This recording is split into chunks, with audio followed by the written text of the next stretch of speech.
that we got everybody lined up. Okay. What's good, everybody? It's your boy BOOGOTTINYC. Like I always tell you, could have went anywhere.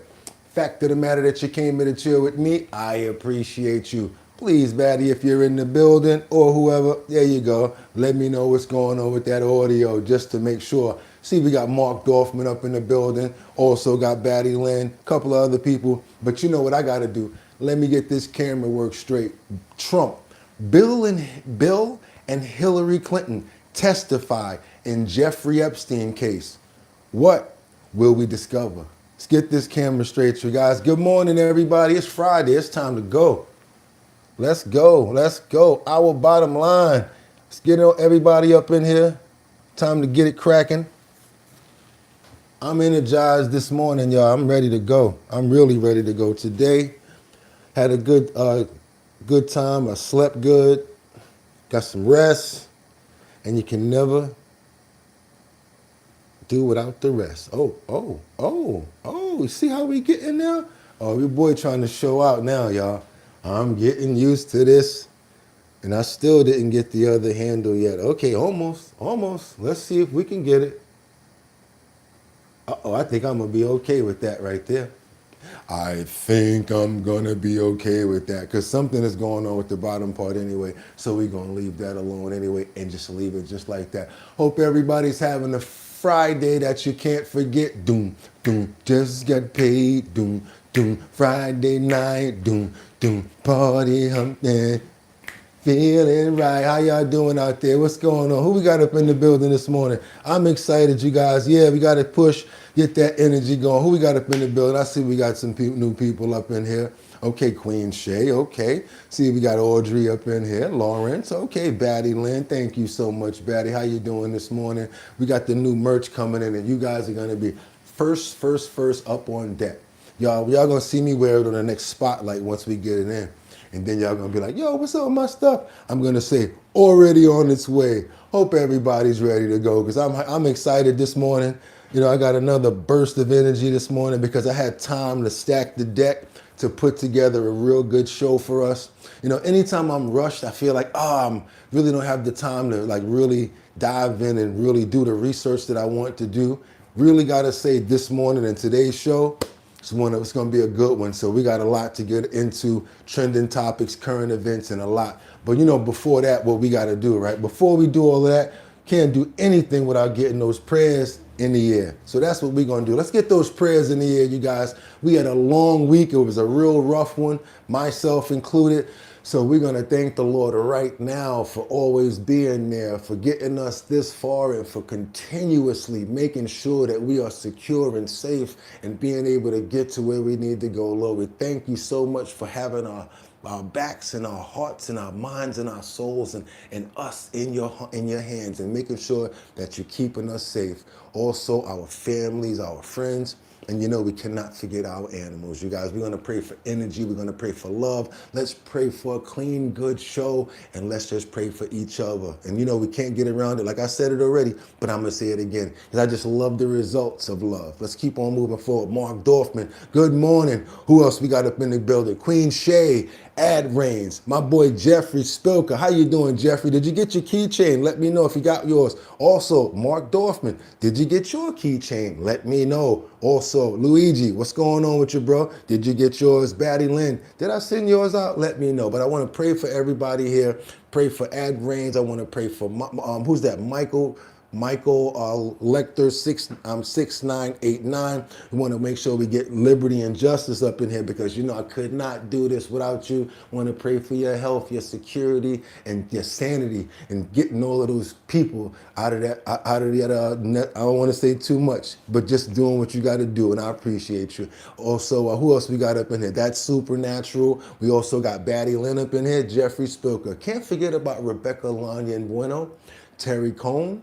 We also have Sam Champion. We also have other people that came through and represented really well yesterday. We can't forget about them when they're not around. We got to also look out for people like Merck and Harley. If you're still around out there, buddy, just know that we love you over here. Lynn and Nova. Can't forget about those guys because we always show their stuff anyway, and we love those guys as well. Winter Rising, thank you for always coming through. We got Lahana.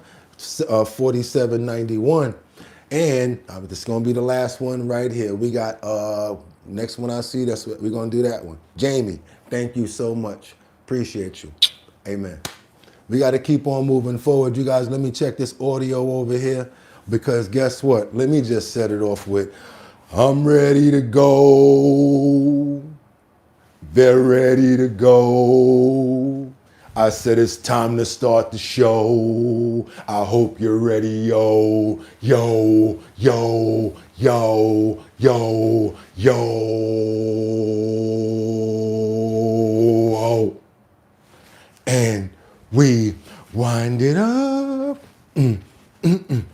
wind it up, wind it up.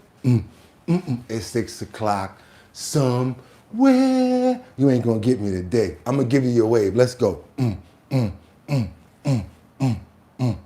Go for it. Okay.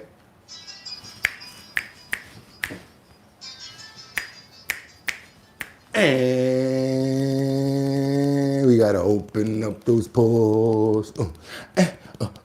We gotta open up those pores. Yo, Bugatti, why you don't play some new stuff? Why you always be playing the old stuff? We gotta open up those pores, cause I don't really be knowing those songs. We gotta open up those pores. But try the easy ones.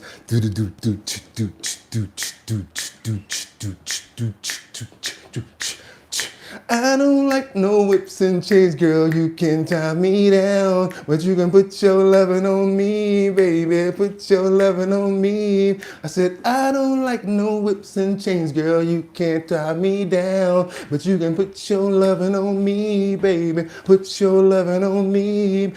He's vanilla, baby. I'm a child, but I ain't no killer, baby. She's 28, but she's telling me I'm still a baby. I'm getting love in Detroit like Skilla, baby. And that's the thing, baby. I said, I don't like no whips and chains, girl. You can tie me down, but you can put your lovin' on me. You can put your lovin' on me, baby. That's right. Don't say I don't give y'all stuff. Don't say I don't look out for the younger youth. So yeah, there you go. And guess what today is? If,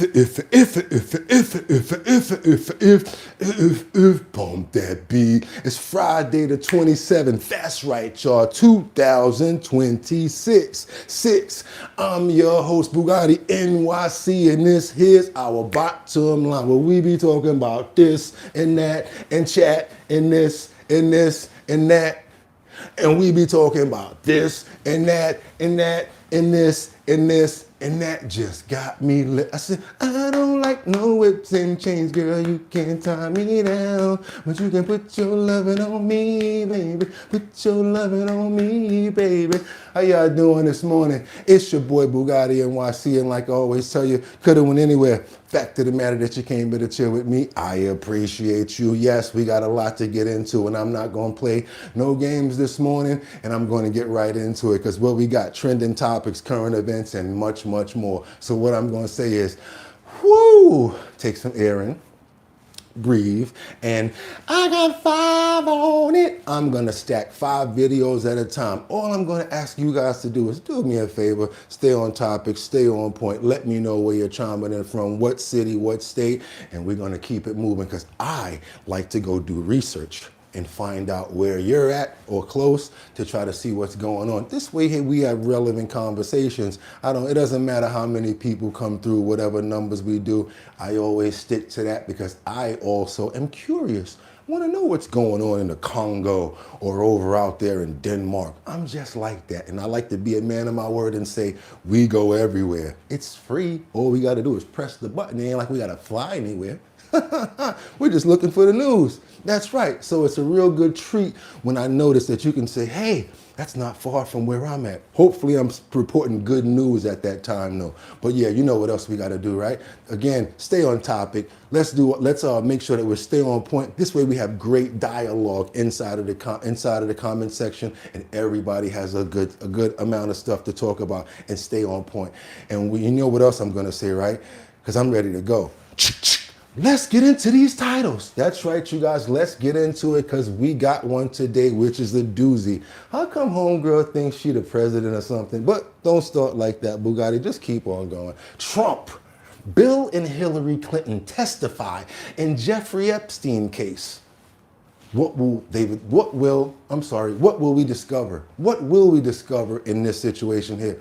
I don't know, because first of all, I don't really know him like that. We just were, passing by and we just met him. Yeah, okay. And then she had the nerve to say, that's right, you guys, I'm throwing it out there right now. She had the nerve to say, when they asked her the question about, so we did see that Ghislaine Maxwell was at your daughter's wedding. Oh, she was a +1. Oh, that was a good one. I mean, they had some real good PR training before they came out on this one. But okay, I'm not going to be one-sided. Let's keep on moving forward, because we have much, much more. We have, why is there concern from the MPs over Andrew Windsor's trade envoy dealings? As you know, Andrew Mountbatten Windsor, formerly Prince Andrew, was arrested for trade secrets and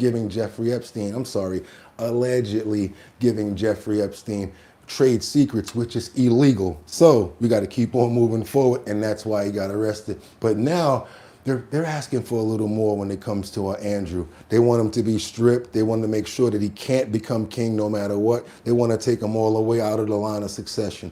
Last but not least, what do we have going on over here? Whataburger. What a burger. Yes, it made the thumbnail, because this one manager just wasn't playing around anymore. You know how you get this people that try to get all irate and get crazy. You're back there going hard. You only getting paid minimum wage anyway. They want to go nuts and come behind the counter and do crazy stuff. Well, let's just say the manager played bongos on this guy's head, and we got it. Let's keep on moving forward with Whataburger. Whataburger, that's what they say in Texas. They say, boy, we going over to the Whataburger. I say, all right, let's go. Whataburger manager goes full beast mode on a man who came behind the counter. I had to keep it clean for the thumbnail, but you guys will see what happens when we get into it. Do me a favor, double tap that screen. Let's get those likes up. Whoever hasn't subscribed, you might as well do it. Have your water, your tea, and your drinks ready. And yes, I found the Checo noodles yesterday. I found a whole bunch of organic foods that we actually, went through this week. I feel really good right now, because being a man of my word, and I got rid of all of that other crap. Let's keep on moving forward, you guys. We got a lot to get into this morning. Happy Friday. I don't know, a lot of y'all just just got paid, Friday morning. Let's get into it, you guys. Let's go. What we got this morning? I owe you guys a video from yesterday. I tried not to forget. I definitely told you guys that we were going to get into the top 5 most monumental moments from Donald Trump's State of the Union address. Let's just get into that real quick, and then we're going to move forward, okay? Because I owe you guys that from yesterday.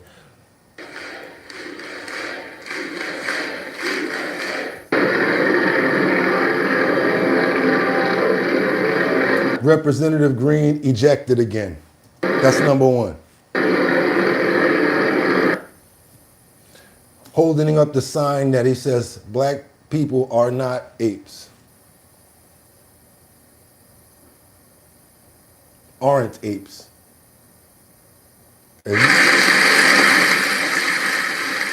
this is where he gets ejected.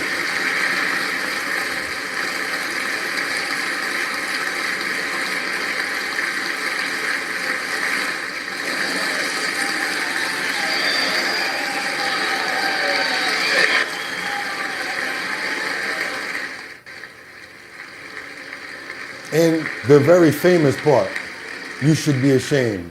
Isn't that a shame? You should be ashamed of yourself, not standing up. You should be ashamed of yourself. That is why I'm also asking you to end deadly sanctuary cities that protect the criminals and enact serious penalties for public officials who block the removal of criminal aliens. In many cases, drug lords, murderers all over our country, they're blocking the removal of these people out of our country, and you should be ashamed of yourself. Let's also ensure that members of Congress cannot corruptly profit from using insider information.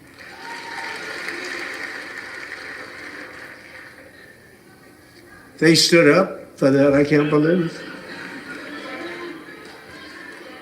I can't believe it. Did Nancy Pelosi stand up if she was here? Doubt it. Pass the Stop Insider Trading Act without delay.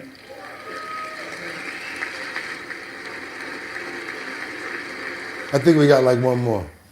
We are honored to be joined tonight by a woman who's been through hell, Anya Zarutska. In 2022, she and her beautiful daughter, so beautiful, what a beautiful young woman. Come on in, you guys. Happy Friday. Come on in. Come on. I owe you this video from yesterday. Ukraine to the live 5 with top relatives moments near from President Trump's Charlotte, speech. North Carolina. And by the way, what's going on with Charlotte? Last summer, 23-year-old Irina was riding home on the train when a deranged monster who had been arrested over a dozen times and was released through no cash bail stood up and viciously slashed a knife through her neck and body.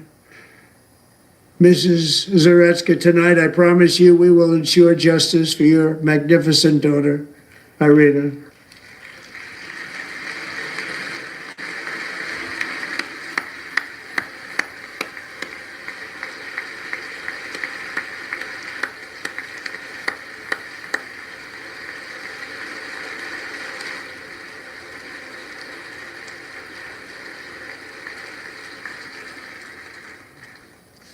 How do you not stand? How do you not stand? Here with us tonight is a group of winners who just made the entire nation proud. The men's gold medal Olympic hockey team. Come on in.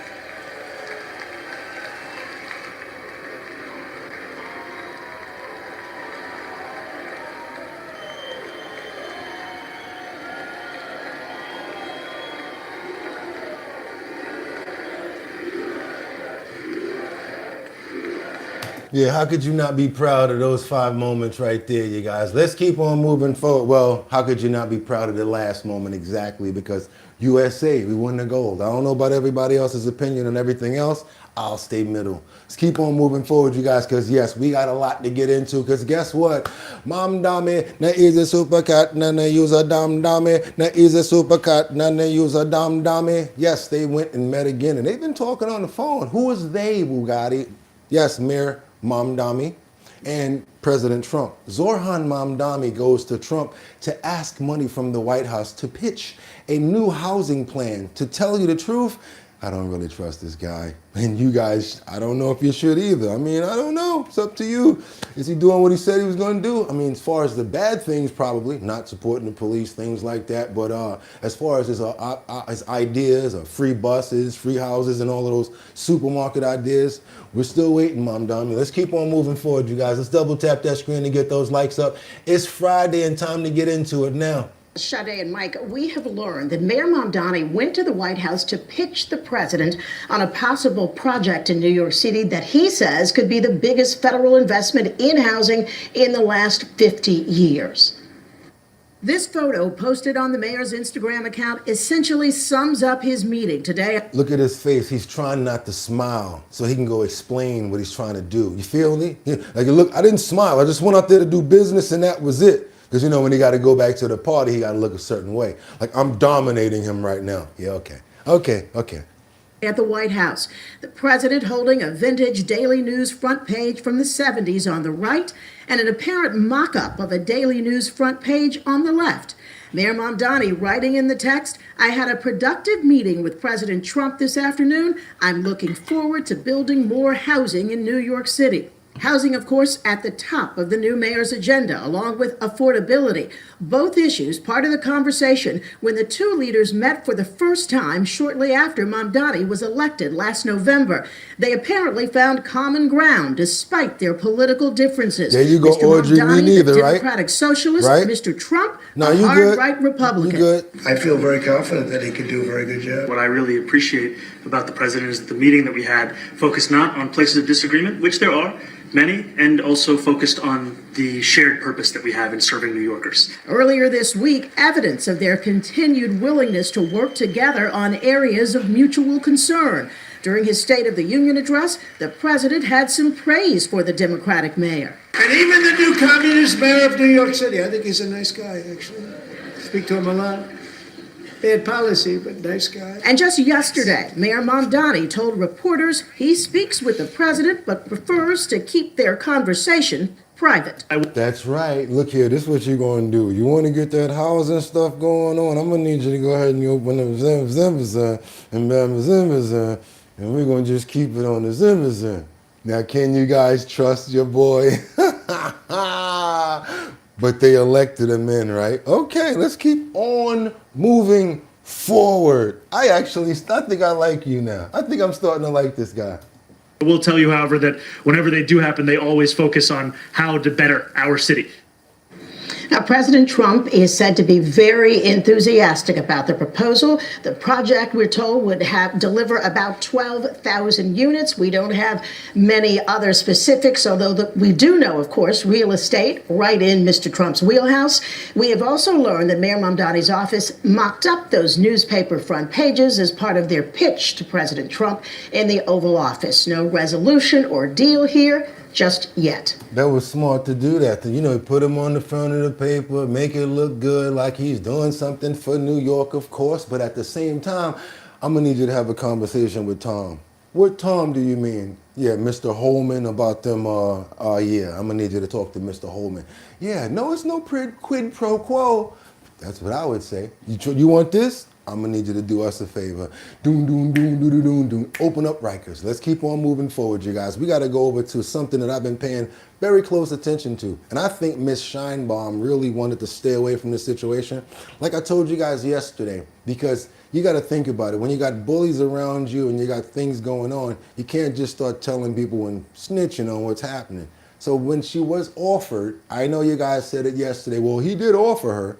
She can't just come out and say, yeah, that's going to be news. Then they're going to come straight at her. So now this is the after all of whatever happened when they actually did do the extraction and the bomb of the D-Rug Artel leader. Don't want to get in any trouble for that. We got Claudia Sheinbaum, who reveals a call from Trump after the situation happened when the king was pow-powed. Let's keep on moving forward, you guys. As you know, we go everywhere when we do our news, and let's keep it moving. Me llamó ¿qué día fue? Ayer antier, ¿no? Donald Trump Una called me. llamada de 8 It was an minutos. 8 or 9 minute call. Para preguntarme qué pasa en México, Talk about what was going cómo on. están las cosas, están bien, pues le platiqué cómo había sido I also told them about the operation, that we had received intelligence support from the U.S. government. el operativo, que habíamos tenido ayuda en inteligencia por parte del gobierno de los Estados Unidos, que iba muy bien la And that coordination was going well, very well, and that was it. coordinación. Ya, bueno, pues muchas gracias, nos vemos, que estés bien. Y reunión Fue así todavía. la llamada corta. It was a short call just to check on how things were in Mexico. Y para ver cómo estaban las cosas en México. This is how things are in Mexico.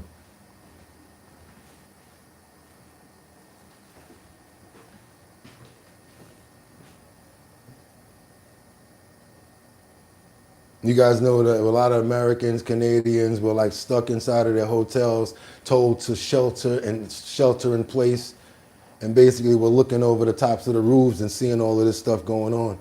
Of course, this is drone footage right now of actual activity, because they're going back and forth trying to retake over Mexico from all of these Artel leaders. It's a lot going on out there, you guys, and that's exactly, I think it was smart of her in the way that she played it out. Even though right now, you think about it, she's still not in the clear. She's still got to be very careful, because now it's like, oh, you had something to do with that? Let's get her. They don't like stuff like that. Let's keep on moving forward, you guys. Highly unusual, Mr. Marco Rubio reacts to an LEC of, I can't even say that word, who were illed by Cubans. I want you guys to see this. We got to go everywhere right now because it's happening. And like he said, this is the first time that this actually happened on the waters. Check this out. Welcome back. Breaking news overnight. Thank The Trump you so administration much. launching an investigation after Methafetti Cuba 3340. said its Coast Guard killed 4 people on board a U.S. registered boat. It happened about a mile off of Cuba's north coast, near Cayo Falcones. The Cuban government claims that the border guards approached the vessel to gather more information and were met. Okay, thank you so much. When it comes to Matthew Felty, good morning from Bottom Line family. Happy Friday. Short sleep, up before 4 a.m. today and wanted to send some love to check in. Thank you so much. Everybody, can you show some love? I really appreciate it. Thank you so much. Let's go. With gunfire. Havana also claimed that the 10 passengers were living in the United States and some had, quote, known histories of criminal and violent activity, according to Cuba. Secretary of State Marco Rubio briefed the press about it. Watch. Suffice it to say, it is highly unusual to see shootouts in open sea like that. It's not something that happens every day. It's something, frankly, that hasn't happened with Cuba in a very long time. But we're going to find out. We're not going to base our conclusions on what they've told us. And I'm very, very confident that we will know the full story of what happened here, and we will know it soon. And then, we'll respond appropriately based on what that information tells us. Joining me now is Florida Congressman Mike Haradopoulos. Congressman, good to see you. I saw you the other night at this. No, actually, we good. I wanted them to know what was going on out there, what Marco is planning on doing, and where's the next part of the investigation going into. Do I have more on this? Oh no, we got to get on over to Homeland Security now. We got another situation in New York, right? We got to follow up on this. We got to follow up on this Homeland Security agents who detained students over at Columbia University. Allegedly, they said that to get inside of the campus, they claimed that they were NYPD or police officers and they were doing a wellness check, but they went in there and got somebody. Come on, y'all, let's double tap that screen and get those likes up. I really appreciate it. Not asking for the bread because I know it's hard out there for a pimp, although I appreciate it. But I would like to see if you guys can double tap that screen and get those likes up. It gets more people over here. We got updated news forum, trending topics. We got a lot of follow-up stories that we're getting into as well. And then our nutrition section today. Woo! Can't wait. Let's keep on moving forward, you guys. Let's double tap that screen, get those likes up. At a Columbia University, the acting president of Columbia sending an email to the entire university saying DHS agents entered an on-campus residential building at 6:30 this morning and then took a student into custody. She says agents lied to gain entry, claiming they were searching for a missing person. You're looking at live pictures from Newscopter 7 where activists have called for an emergency rally to protest the arrest. So far, though, it doesn't appear that many of them have gathered at this time. Eyewitness News reporter Crystal Cranmore live in Morningside Heights. Cold as hell last night. Good afternoon, Sandra and David. Well, we're learning new information at the Everybody trying to be outside protesting in no snow. this hour. A source familiar to the situation says that the agents identified themselves as NYPD searching for a missing person. We're also learning that this actually took place at an off-campus residential building. Again, like you said, around 6:30 this morning. That emergency protest expected to take place behind me here at 116th and Broadway. The crowd is growing a little bit. I see one person. This was yesterday evening.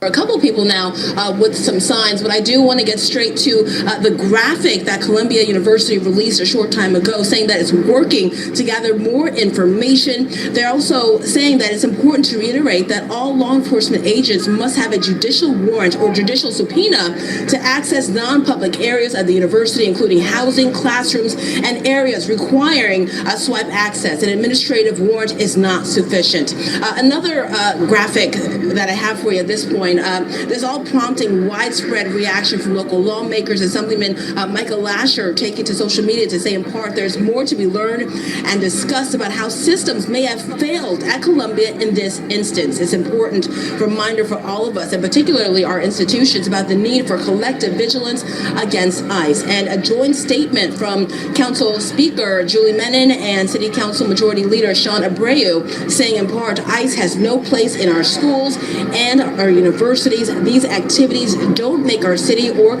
country safer, but rather drive mistrust and danger. Now back here live, I believe we have chopper video. I'm seeing more people. With that, I have to say I agree. I don't think that they need to be going inside of no campuses like that and trying to get any students out of there, because some other students can get involved and anything can happen. You need to catch them when they going on a train or something like that, but no, not when they're on the campus of school. I don't agree with that no matter what anybody says. That's just my opinion.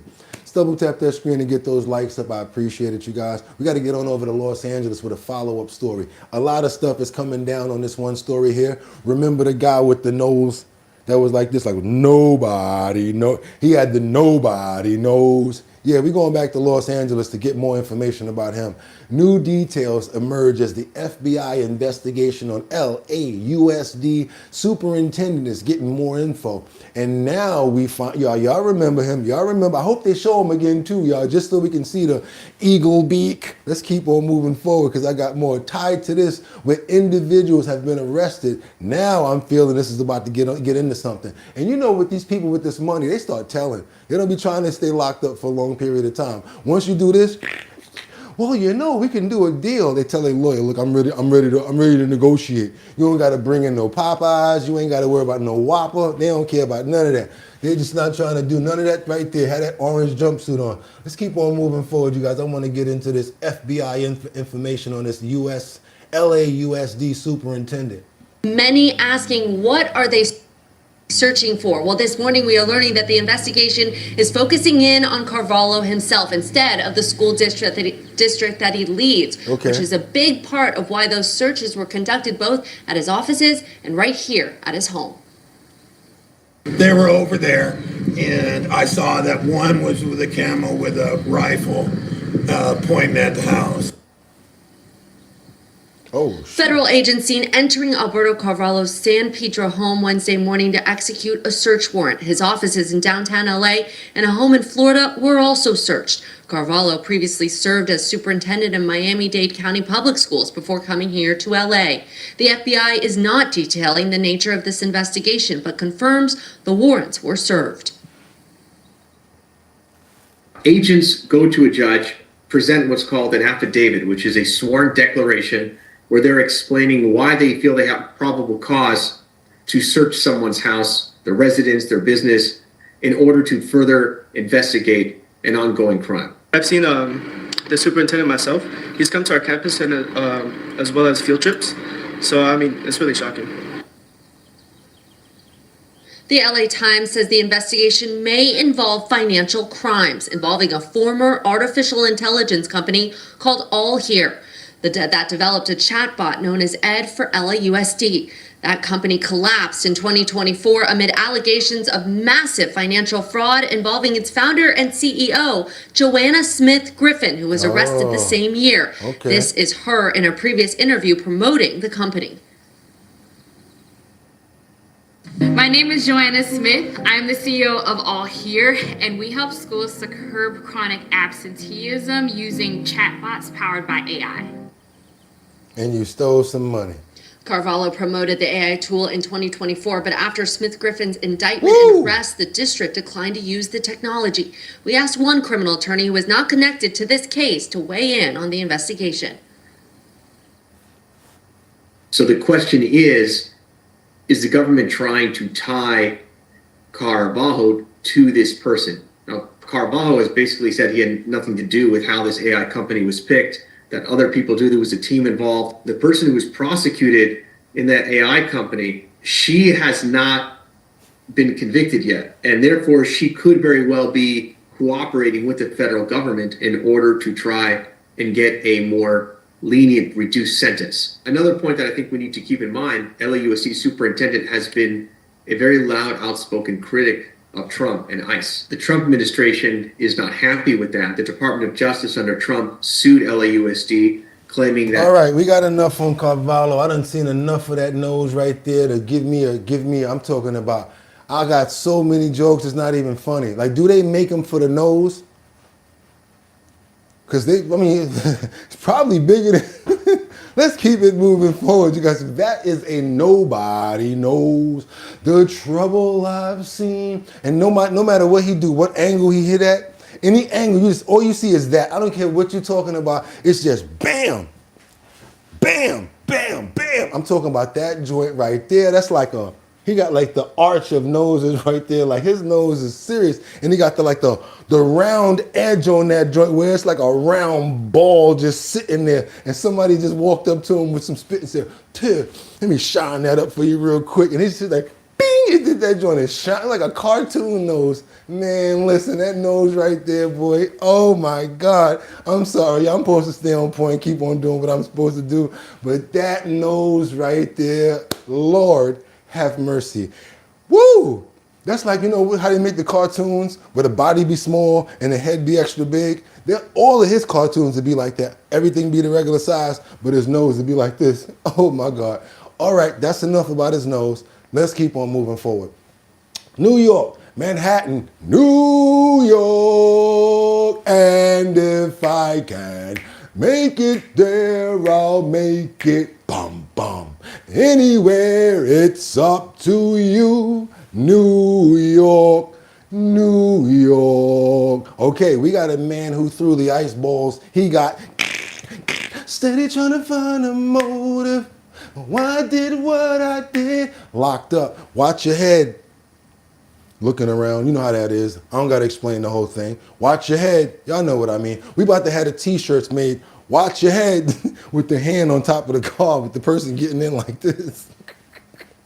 Imagine I really make some watch your head merch t-shirts. That would be ridiculous. But yeah, we got a situation right here where he got arrested and they released him. So you know the PBA and the police officers are angry about this, saying that he really should be still arrested and should be held. I'm gonna go ahead and tell you my opinion on this.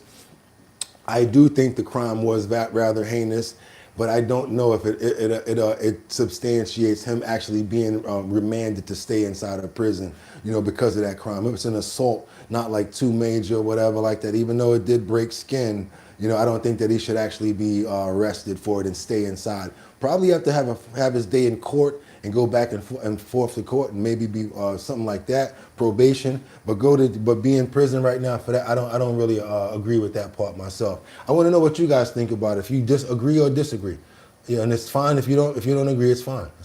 Tonight there is outrage from police after one of the men arrested for pelting police officers with snow and ice was given supervised release. Guzman Coulibaly pled not guilty to charges. Reason I say that, because he feels stupid. He looks stupid. Everybody knows who you are now. Your face is just telling it.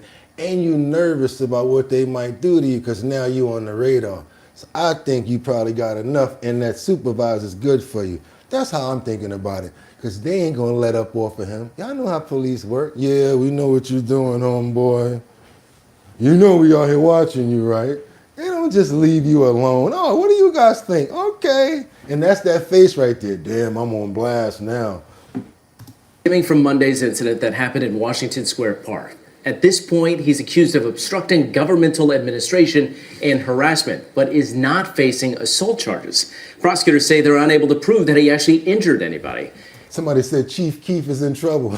And that's not sitting well with the PBA. Why do they feel that didn't cause an injury to our police officer, which he clearly has an injury below his eye, the same eye that they talked about? It didn't look like an attack to me. What I saw in the video didn't look like an attack. Did it go a little past, jokes and fun? Was it possibly a little disrespectful to the police? Yes. Mayor Mamdani maintains the incident was just a snowball fight, but Police Commissioner Tisch says the snowball incident was disgraceful and a crime. And you know why I think about this, because I used to do stuff like that when I was younger, and then you realize it's really something that you should not do. And he was in no young age to be doing that. I'm talking about when I did it 11 to 12, 9 and 10, pick up the piece of ice, put it inside the snowball and throw it at the bus. I was bad, I ain't gonna lie. But then I realized, can't be doing stuff like that. Definitely can't do it to people. So yeah, luckily nobody ever got hurt and all of that. What you got right here could have lost his eye. Yeah, you're right about that. he would call it an attack if they weren't throwing snowballs and ice at him. Okay, I would call it. That's what you're saying, Mr. President. Joe BX, appreciate you. Thank you so much. I appreciate you as well. Joe BX. PPL, say no attach, let them get snowballs like that, and then they say, I don't know what you mean. Oh my God, same ish, I did. Yeah, I did stuff like that. You know, I used to do stuff like that and throw it at the bus or whatever. But when you're a kid, you don't know any better. But at that age, he should know better is the only thing that I'm saying. There's a difference. He knows better than doing that. And that is an assault. That's why I think that he should be charged, probably not arrested now. Because when you go through the system, you see the judge.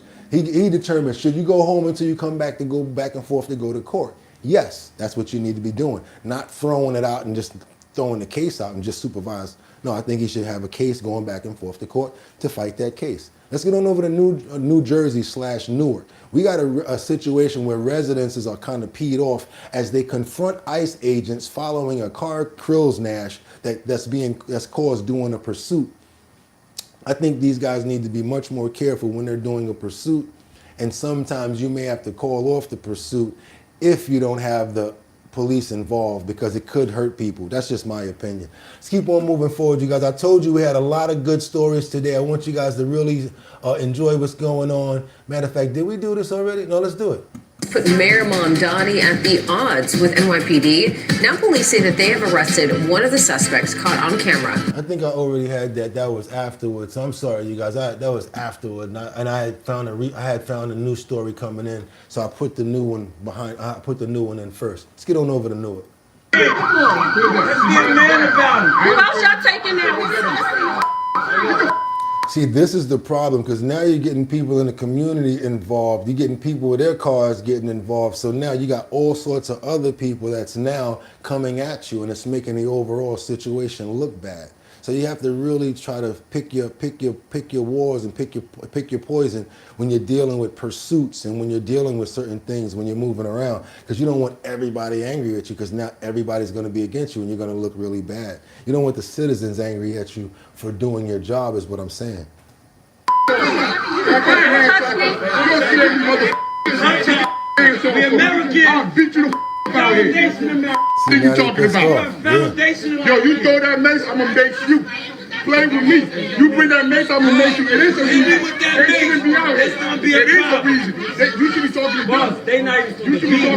They not even supposed to be here. You should be talking to your area. Control area. Bro, we good. Control them. We're great. We pay our taxes. They don't pay. We pay. Y'all got the right ones. Word up.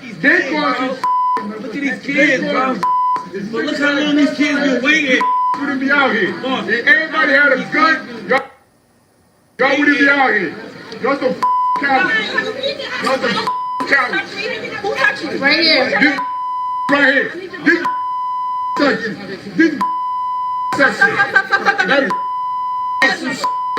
That why you not mad? Why you not mad? I'm the chairman of the Black Panther Party. I serve the people. You supposed to work for the people. These no, me. You keep talking to them. Turn around and look at them before they grab her. Turn around and look at them before they grab her, bro. Okay, all right. Okay, so we see what happened there. They were in pursuit.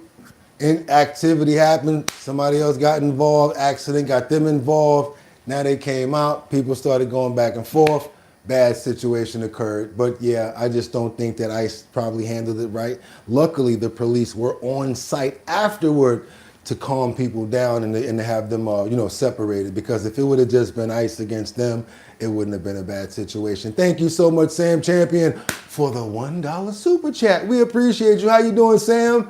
Shining on us real quick. I appreciate you guys. Look at that Phoenix. We got up in the building right now. Bleep, bleep, bleep. That was a lot of expert excerpts going on, wasn't it? You guys, do your boy a favor. We got a lot coming up, and I can't tell you what's going to happen when it comes down to our health and fitness section. If you stick around for that, plus we got a couple of good other things coming up. Do me a favor. I'd like to get more people over here. How do you do that, Bugatti? All you guys got to do is double tap that screen, get those likes up. It sends up a signal to get more people over here from YouTube, and we got a good one today. Let's keep on moving forward. Let's get on over to Washington, because this one here is really good way that she lays into Hillary Clinton. I'm talking about these reporters that ask certain questions after the deposition on Jeffrey Epstein. She says she never knew him and that Ghislaine Maxwell was a +1, and that's how she wound up at Chelsea's wedding, at the reception. She was a +1. I don't know that lady. That's what Hillary said, you guys. I don't know how many of you guys agree with her, but that's what she said. Hello, everybody. Hello. I'm trying to act all like, and you ain't important, itch. Good evening. I said itch. Well, I have just finished testifying. I answered every one of their questions as fully as I could, based on what I knew, and what I knew is what I said in my statement this morning.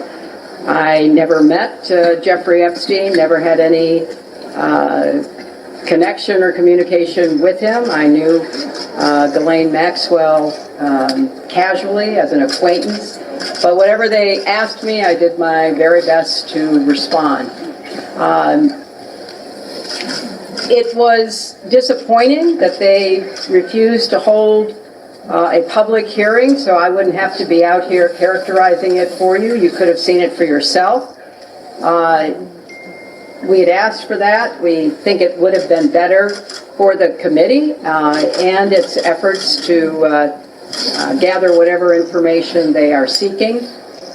We had a bit of a challenge in the beginning because we had agreed upon rules based on the fact it was going to be a closed hearing at their demand, and one of the members violated that rule, which was very upsetting because it suggested that they might violate other of our agreements. So we had to cease the hearing for... One of the members took a picture and basically, I guess, posted it or sent it out, and it got out. One of the members of, the committee, and she's talking about that. A period of time until we could get assurances that no rules would be broken going forward, and we returned... No, you guys don't understand. Who said that, Mr. Jiggle Bills? No, you're talking about they were at her daughter's wedding, but she doesn't know who they were. You don't understand what she said here. She has a perfect reason for that. She said, verbatim, Ghislaine Maxwell was a +1 with somebody. She don't know her like that. Learned to answer questions repetitively, literally, over and over again. I don't know how many times I had to say I did not know Jeffrey Epstein. I never went to his island. I never went to his homes. I never went to his offices. What about the devil in the blue dress? The picture. So it's on the record numerous times. It then got, at the end, quite unusual because I started being asked about UFOs and a series of questions about Pizzagate, one of the most vile, bogus conspiracy theories that was propagated on the internet, that was serving as the basis of a member's questions to me. So I can only say that the best exchange that I had came at the very end, when, contrary to every other deposition they have taken, no Republican member asked any questions about Jeffrey Epstein or Ghislaine. Somebody's eyesight must be terrible talking about she's beautiful. Are you crazy? You seeing the same video that we looking at? All you got to do is put the blue hat on her. She look like the man on the oatmeal box. Maxwell to anyone else they have deposed. And in fact, the Republican members didn't even show up for the deposition of Les Wexner. And when I said that, I had to point out that the only questions that any Republican member asked of any of the people they deposed was of former Attorney General Bill Barr, when Chairman Comer asked him about the allegations, in his view, about Russia's involvement in my election in 2016. So at the very end of this hearing, after I made that point, I want to commend Chairman Comer for raising a series of significant questions that I responded to about the nature of the investigation and the areas that I thought should be explored. So I appreciated that. I want to see the truth come out. All right, Hillary, that's enough. You got more than 2 minutes. That's what we normally give people around here, but that's what she said. And since everybody's reporting on her, why don't we listen to exactly what's coming out of her mouth? Let's keep on moving forward, you guys. That's enough for that. But you know it's not enough for the category. We got to go across pond. I told you, it's in the heading. MPS is horrified about Mountbatten Windsor's alleged conduct. That's right, he's been arrested already, but what are they going to do? Are they going to be able to take him out of succession? Mr. Speaker, Andrew Mountbatten Windsor shamed our country and the royal family. But for too long, members of Parliament were barred from even raising criticisms of him, let alone properly scrutinising his role as trade envoy. Because of the outdated tradition that mentions of any member of the royal family in this House must, in the words of the previous speaker, be, and I quote, very rare, very sparing, and very respectful. You can't talk bad about royalty. That's what they're trying to say. I encountered this firsthand back in 2011, when I was asked to respond to an adjournment debate on behalf of Lord Green, who was then the Minister for Trade and Investment. The adjournment was brought by the late Paul Flynn. But even he, an ardent and outspoken Republican, as I'm sure many of us remember, wasn't allowed to raise any actual concerns about Andrew himself. And standing in for the responsible minister, I set out the government's position as it had been for a decade, in support of the Prince's role as the trade envoy. Looking back, and knowing what we all know now, I'm horrified by it. I can't imagine what it must have been like for the survivors and their families to hear Andrew praised like that, as they heard so often all around the world. So I apologise to them, and I'm determined to change things. Our motion focuses on finally getting the truth out about his role as Special Representative for Trade and Investment. Because it focuses at the start of this, at the appointment of the former Prince Andrew to this role back in 2001. We've seen the reporting that the King, then Prince of Wales, expressed his concerns about that appointment. More alarmingly, we have read that Peter Mandelson wrote to the then Prime Minister Tony Blair, as his former Trade Secretary, pushing for Andrew's appointment. So is this an organized situation that you guys are talking about going on over there? Oh boy, I gotta keep it moving and staying right over there, because we got shocking emails that reveal Jeffrey Epstein's allegedly blamed King Charles for Andrew actually getting fired from that job. Let's keep on moving forward. How are you gonna be blaming the king? Joining us now from the UK is writer and broadcaster Esther Kraku. Esther, thank you so much for joining us. Let's start with this news revealed today. Shocking emails showed that Jeffrey Epstein allegedly blamed King Charles when Andrew Mountbatten Windsor lost his job as UK trade envoy. So I had that going over there, man. I had the prince working for me. I actually had it all going over there, and your damn brother messed it up for us? Yeah.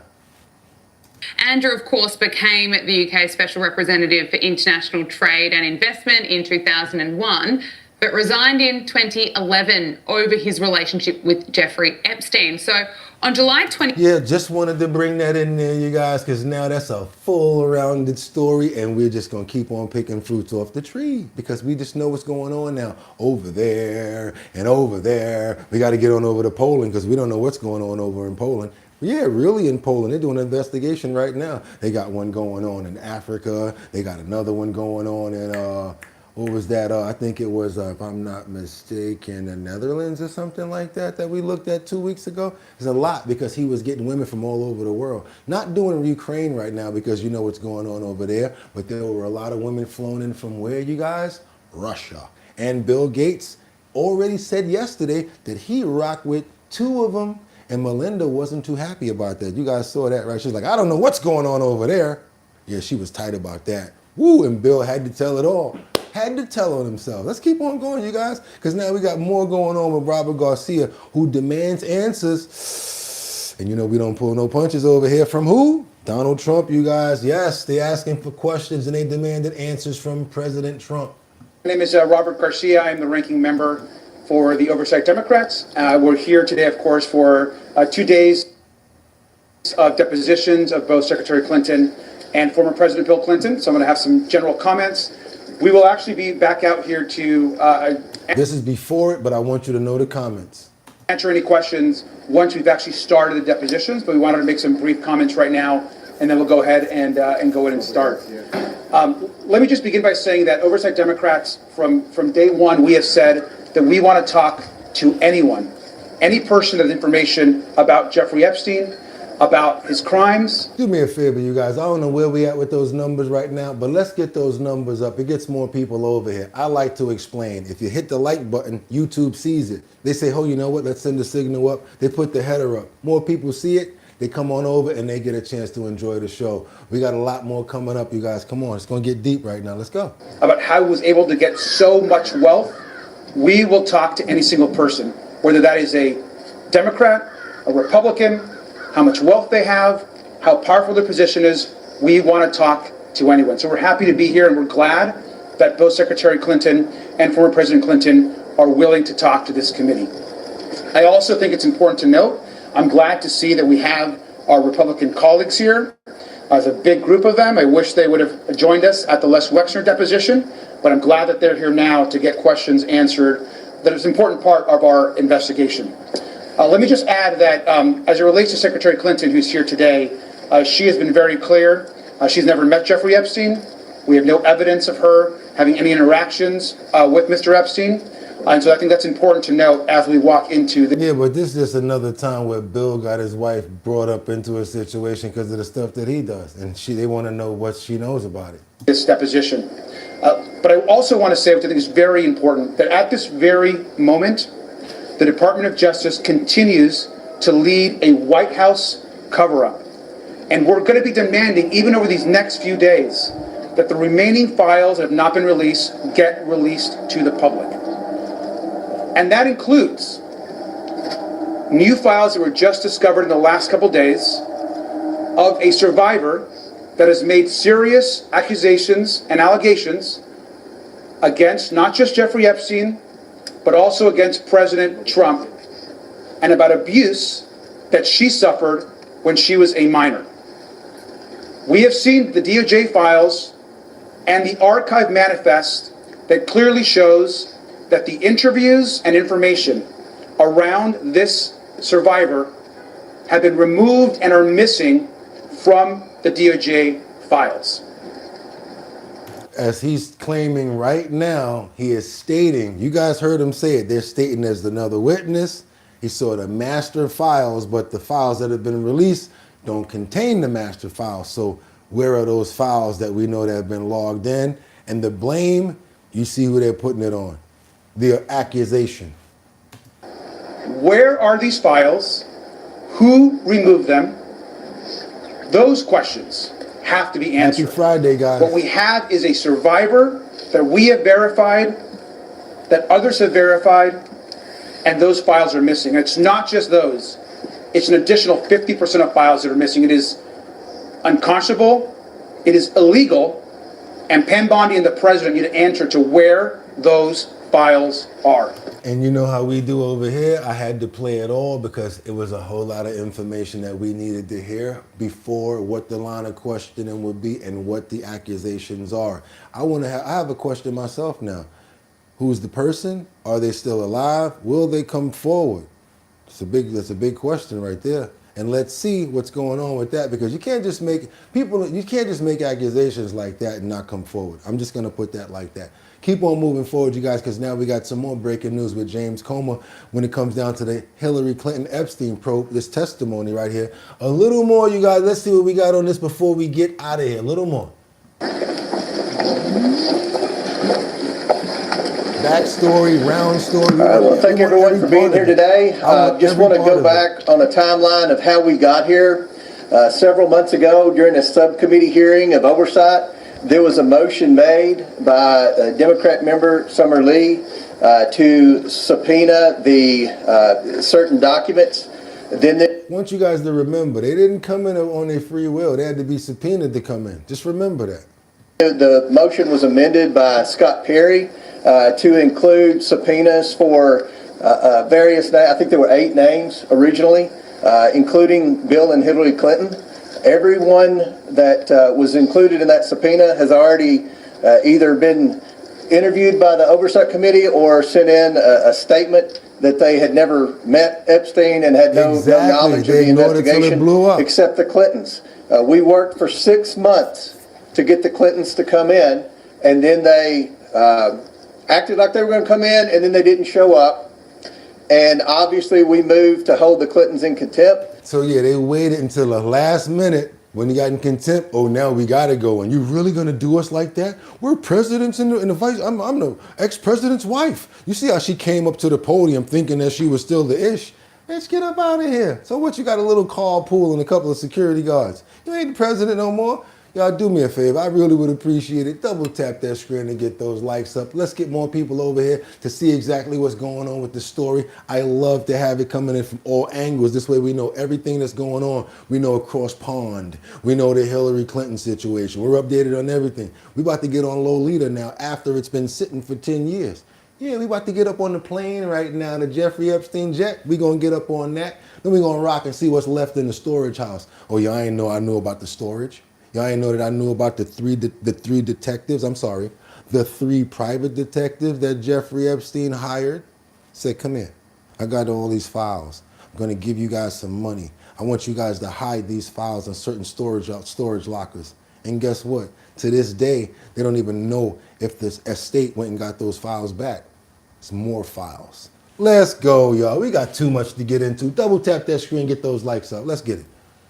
And I think one thing that surprised the Clintons, they assumed the Democrats on the committee would vote in a partisan manner and not vote to hold the Clintons in contempt. And what they learned was a majority of the Democrats on the committee either voted to hold the Clintons in contempt or voted present.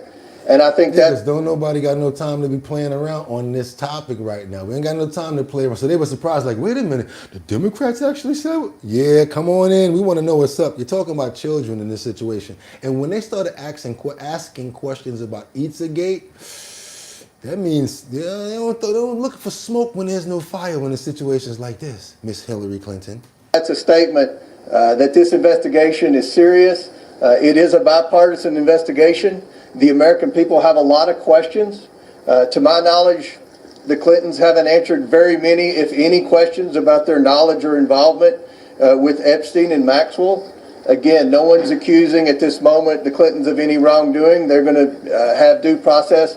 Yeah, but there's no way that he could be flying on that plane for 27 times with him and have all of that backstory and all of that relationships going on with him. The monetary that he gave him for his fund, the monetary that we don't know that probably went in other different dark ways to get to Bill Clinton, the openings and the relationships that he created for Jeffrey Epstein. We're talking about someone of his stature, of the president of the United States, as he's the president, running around with this dude.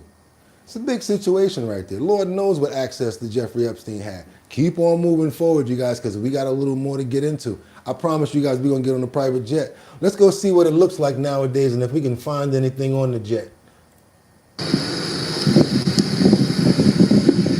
This is Lolita Express, 10 years later. Yuck. Just look nasty right now. Just ugh, like an old motel in Vegas somewhere, off the beaten path, Arizona somewhere. Old 70s type of crap. The Post is here in Brunswick, Georgia at the Stombach Airport, and we're inside Jeffrey Epstein's 727 plane that has been called the Lolita Express. Right when you first walk in, there's a bathroom Do your boy a favor. I really appreciate it. What you said, they had to show the bed first. You see that, right? That's crazy. Exactly. Somebody said rebuke, right? Because you could just imagine. Look, wipe those seats. Just, matter of fact, if I'm going in, I'm wearing a hazmat suit with a camera. Look, I'm wearing the whole cover in the head, everything. I don't know what's in here. Some bitch. I need the thing that you wear when you're going in to take out the mold and the asbestos. Give me the asbestos suit and give me one of those masks up there that I made. The one we went back. Oh no, I'm not going up in there regular. No, thank you. And she touching stuff.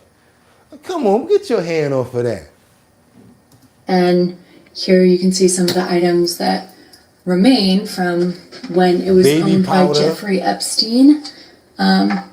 There are monogrammed paper towels that show the name of the plane as well as Jeff. Do your boy a favor. Come on, y'all. Let's get those likes up. You know we got that exclusive right now with the disgusting Lolita Express right now. I'm sorry to call it that, but that's what it is. This is Jeffrey Epstein's jet that he used to do a whole bunch of stuff with that allegedly, and I don't have to say allegedly, many celebrities, many famous people, and Bill Clinton himself has already been documented as flying on this here plane more than 27 times. You guys, I want y'all to do something. Try to remember what the pictures look like. No, try to remember what the seats look like. And anytime you're looking at Bill Clinton in a picture on the plane, let's see if we can match anything up, just mentally for yourselves. Let's keep on moving. Jeffrey Epstein's initials, obviously. And then we have a baby powder bottle, disturbingly, underneath the sink in this main bathroom, as well as just other random kind of toiletries and items. In the bedroom, which is what you walk into next, there's still some covers on the bed, but there's dead bugs on them now. This is definitely a deteriorated, falling apart jet that's just been sitting here unused for almost 10 years. But interestingly, in the top drawer of the nightstand, there's a satellite phone. And then you kind of come into the galley here. We have coffee, just instant coffee. Most of these things are just empty. Again, this has been sitting here unused for almost 10 years. It'll be 10 years this summer. And a lot of what's in these drawers is just like random. A lot of them are empty, but some have like plastic bags or garbage bags, especially as you get into the kitchen here.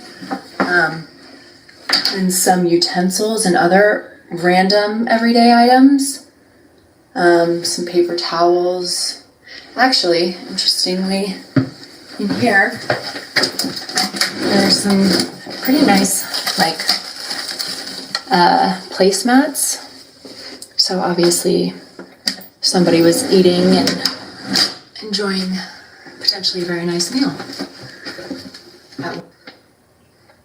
Seats and those seats look real familiar to those pictures that he was getting his feet massaged at. As well, which is very interesting. Where Ghislaine was rubbing his feet. And then there's another bathroom right before the cockpit. Smaller. Yeah, so that's the Lolita Express right there, you guys. What it looks like 10 years later. Do your boy a favor, double tap that screen and get those likes up. That's what I do. I do all types of research. Hey, let's go look at the plane. Let's go look what it looked like right now, because I want to start matching stuff up. Those backs of those seats are kind of squared tops, which reminds me of like the disco 70s era. Yeah, you remember that cut if you've been around for a while. Let's keep on moving forward, you guys, because now we got a little more content on this right here, and it just can't be explained when it comes down to this. The content of Epstein's secret storage locker has been revealed. The contents can't be found, though. But knowing that there is secret lockers, they know about this information now, and it's been revealed. Jeffrey Epstein hid a sick stash of sex slave manuals, videotapes, and photographs of naked women in secret storage lockers to evade cops. The paedophile reportedly paid private detectives to remove equipment from his Florida mansion before a police raid and stash it in rented lockups across the country. Financial records indicate Epstein leased at least 6 storage units of them. So they got the financial records of the storage lockers that he was paying for. More than a decade, including a facility in Palm Beach, Florida. An inventory of the lockup showed a chilling cache of nude photographs believed to be of Epstein's victims, according to the Telegraph. Amongst the hoard, the disgraced financier was also hiding DVD, sexual... Wanda said, I hope she realized them bed bugs jump. I hope she ain't taking none with her. Wanda, you a mess. Teenagers, 3 computers, a list of masseuses in Florida, and lab results. Epstein also paid private detectives to hide sex toys, body massages, and women's lingerie, more than $2,000 in cash, a concealed weapon permit, and the Harvard ID card. So basically, I take this, put the money out there, because I never know when I'm on a run. I might have to run to one of these storage spots, and I might need some cash. This dude was ahead of himself. I'm telling you, this guy was ahead of himself. Copies of the 2 computer hard drives were recovered by the FBI, but it's not known if any of the material in the lockup was ever found. Search warrants suggest US authorities never raided the lockers, meaning they may still contain unseen evidence relating to Epstein and the likes of Andrew Mountbatten Windsor and Lord Mandelson. Emails and credit card statements show Epstein was leading. Because what I think that he gave to those detectives is like stuff that he could really be bribing people with, stuff that he probably was really using against people, and he don't want nobody else to get that. So he gave that to private detectives and had that in different places. This way, if he get caught, I have nothing here. Leasing a self-storage unit in Florida from 2003, overlapping with his years in Palm Beach. Transactions show Epstein made monthly payments of around $140 for a unit until 2019. Look at this person right there now on the bottom right there. There you go, Joel Groves. What you said, Grossman? Y'all think he's really gone? To be, that's a good question, right? That's a good question. The year of his death. Authorities have long suspected Epstein was tipped off about the first police raid on his Palm Beach mansion in 2005. Separate emails indicate Epstein's staff discussed moving computers and CDs from Little St. James, his private island in the US Virgin Islands, into hidden lockups. The FBI declined to say whether any external units had ever been searched. It remains unclear whether any of the material was destroyed, relocated, or retained by Epstein's estate after his death. Yeah, y'all ain't get all or nothing from that dude. Y'all got what he had local. They got what he had local. Like certain files or whatever he had around that he didn't, whatever. They had whatever he had local. I think he had some more even worse files, probably on some real high end. Yeah, I don't even want to go to that talking about those Childs. You know what I'm saying? Because you know he's been around since the Rockefellers and all of those people, right? Y'all want to go there with it? Because that's when the stuff like that start coming in. You know what I'm saying? When all of that other stuff, pizza. Okay, it's starting to make sense now. To me it is. Come on, y'all, let's get with it. It's real deep here. It's real deep. Let's keep on moving forward because now we got a follow-up story on a terrible situation. This guy is a monster. He's not even a human being. He is an Ariel Isle editor, and he's been granted parole, despite the fact that he had 3 life sentences. The one that attacked the 4-year-old, the one that took the 7-year-old to the top of the mountain and put the pills nannies in the mouth and did what he did. And yeah, that monster got out on parole on a technicality. 3 life terms he was supposed to have. All right, so a convicted child kidnapper and molester has been granted parole in California under the state's controversial elderly parole program. I think many people need to know about this guy. Many people need to understand that he's out. Look up all the Edo areas or anything that has to do with where to locate, because he has to register as an ex-offender. People like this, you really got to watch out for. This after a judge described him as a monster his parents feared the most. David Funston was sentenced to 3 life sentences after he was convicted of attacking 8 children in Sacramento County in the 90s. Here's the sheriff. Cali strikes again. There are some folks that deserve a second chance in life. Someone that does these type of things, they don't deserve a second chance in life. What are we coming to as a society here in California? That it's okay with this, to let him out. What in the hell is going on in California? 100%, what is happening in our state? This cannot happen. It's not okay. California Congressman Kevin Kiley represents part of Sacramento County. He joins us now. Congressman, thanks so much for joining the program. The governor of the state, Gavin Newsom, released this statement to us. He said the Board of Parole hearings is an independent agency made this decision. The governor asked the BPH to re-review its decision. The governor doesn't agree with the outcome. He wants to call it an independent agency, but he appointed these people. Well, not only that, I mean, this idea, oh, I had nothing to do with this. Number one, he signed the law that made this individual eligible for release. And number two, this is his parole board that recommended his release. I mean, this is an individual who was described at his sentencing hearing by the judge as the monster that parents fear most. The judge said there is no man on earth that is deserving of this sentence as you. He got 3 life sentences. He had 16 counts of kidnapping and child molestation. He had at least 8 victims, ages 4 to 7, that he would lure to his car using candy and toys. He would kidnap them, abuse them, molest them, leave them on the side of the road. So this is absolutely horrifying. Here's one of the victims. I have nephews and nieces, and that I'm concerned about. If this man comes back to Sacramento, this is where my family's at. This is where I'm from. Wow. So if he gets out, who knows if he'll do it again. I was told that he fantasizes still about, children and stuff. Like, why would you let this man out if this is what this man is saying?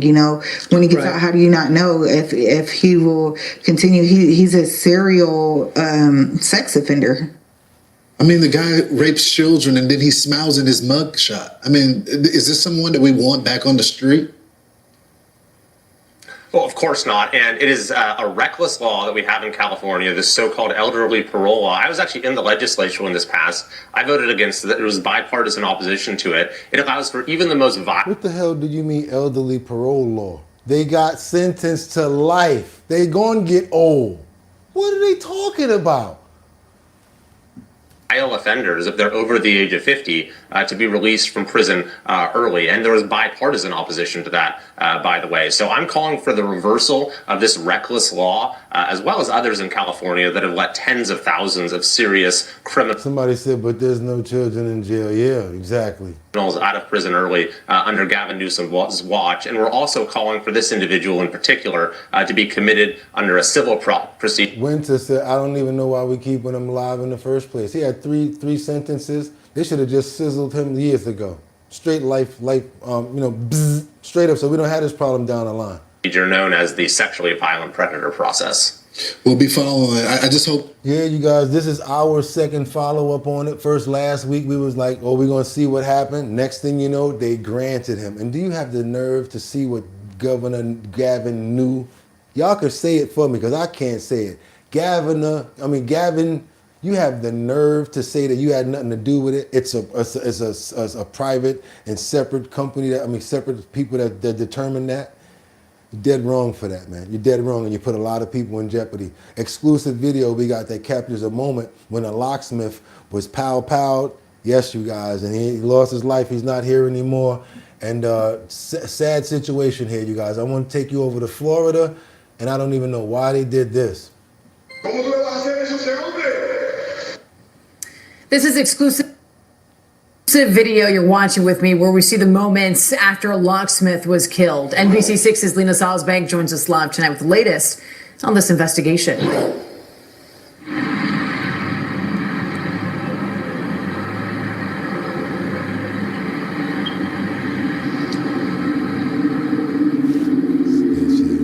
Nicole Galvis is still in shock. Devastated, heartbroken, devastated. My children are destroyed. Her husband, Adrian Benareo, was a locksmith who was killed Friday night at this apartment building on 8th Street. 32-year-old Louis Lemus was arrested early Saturday morning for the crime. Pulled out a firearm and shot the victim in the head and killed him. Exclusive video captures the moments leading up to the deadly shooting. You can see Lemus in the white jersey walking with the victim, who was rolling a red toolbox behind him. According to the arrest report, the victim was going to Lemus's home after he and his father got locked out of their place. I don't know why he did it. He was just working and the guy just shot him in the head. You can see and hear the suspect's father screaming after it happened, with blood on his arms and hands. When police arrived at the scene, the victim was dead in the hallway of the 7th floor. Nicole says she came to the scene when she didn't hear from her husband. That's when she got the news. Do me a favor, you guys. I know. Do me a favor. I love to get you guys up to date on stuff like this. And fellas, I like the fact that, you know, sometimes you guys let your wife know where you're going. So don't feel bad about saying, hey, babe, I'm going over here. Because sometimes it's good that she knows, even though, you know, it might be something tragic. Gotta always show, every time you walk out that door, I want you to tell each other that you love each other, because you never know what's going to meet you on the other side of that door. And that's why I'm so serious about always praying and always making sure that in between every video and every little instance, I try to let people know how I feel about them, as well as just stay true to myself and be a good person. Honestly, that's the best that we can call for over here and the best that we can do. Another thing I want you guys to do me a favor, if we can get those likes up. I really like to get stories out like this and let people know what's going on in different places. This way we can get educated and be more careful about what's going on. It seems like to me there's no reasoning for what just happened here. Looks like he was just coming to do a job. Don't know why this man did this. Terrible, tragic event, you guys. It's just really bad. But I really wanted you guys to see what's going on, because it can't be explained and it's happening everywhere. I don't understand it. So maybe if we can talk about it, but amongst more people, we can get some solutions going. And I just felt something was wrong, and I showed up and I saw the crime scene and all the police. Lemus appeared for court on Monday in an unusual appearance. You can see him in his jail cell where he didn't answer any questions. Instead, you could see him laying down in a bed and then covering himself with a blanket. Why are these people out in the street? Why are they out in the street? The suspect remains behind bars. He faces a charge of second-degree murder. For now, reporting live, Lena Salzbank, NBC 6 News. And it's all that after the fact stuff. Hell with after the fact. Somebody lost their family. Somebody lost their 4-year-old. Somebody lost their 3-year-old. Somebody lost their baby. Somebody's kid got touched. You can't say sorry or nothing like that. No amount of jail time is going to take that back. So I'd like to pray for this man right here, his family. I'd like to also pray for the prior children that were in the previous scene. They got had to deal with that tragedy, them tragic events of being touched by that man and being lured over to the car. I could never imagine how terrible those experiences were. And I just don't understand why the world is the way that it is. And Lord, please, got to put your hand on more of these situations. I'm not telling you what to do, but your children are asking you to please help us out. Please do as much as you can to try to steer us in the right direction. We ask you that today. Amen. Let's keep on moving forward, you guys. We got another woman right here. She should have never been out of jail in the first place. You got some people that you need to keep them in jail. And then like the snowball thing, that's why I say it's a little different. The snowball with the ice is a little different. And I'm not trying to say you shouldn't keep on going back and forth to court. But people like this woman right here, who's accused of taking out I want to say this the right way, taking the life of a delivery driver. She got a long criminal history, and she shouldn't even been out of jail. She was outside on parole or on another case right now, and she just ran over this man with his own car. Let's get on over to Chicago, you guys. We got a situation where this woman is accused of taking out a delivery driver who all he was doing was delivering food. His mother, his family, everybody's distraught behind this nonsense. She jumps in his car. It's certainly running high here in court today. I was right next to both families as we were walking outside of the courtroom here earlier this afternoon. That's loved ones for the defendant as well as the victim. Now, both sides kind of started just saying things to each other, and that led to a very brief scuffle where we saw dozens of sheriff deputies having to jump in here in the courthouse to separate the two families. Two people briefly detained there before it appears that they were both let go. But all of that happening right after a judge ruled that Montoya Perry will remain behind bars until trial. Prosecutors revealed an extensive criminal history for the 33-year-old woman accused of murdering an Uber Eats driver in extensive criminal history. Chicago this week. Montoya Perry has 8 previous felony convictions and was already out on pretrial release for another crime she had just committed 2 weeks ago before allegedly carrying out a deadly carjacking early Monday morning. I'm pretty numb still. I mean, I can be angry, I can be hurt, but that's not going to bring my son back.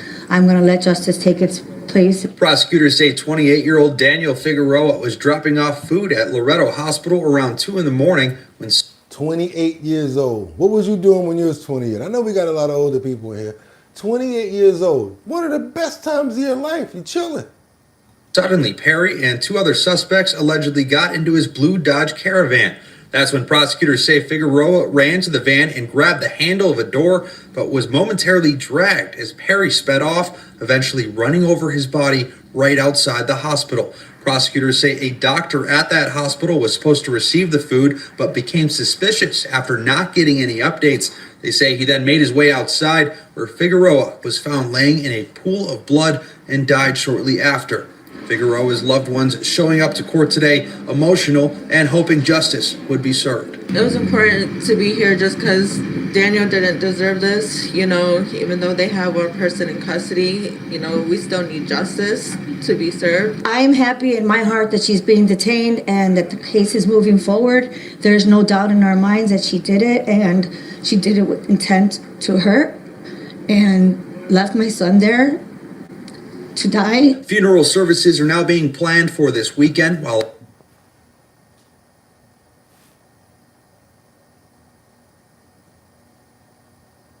I want to do it right now, y'all.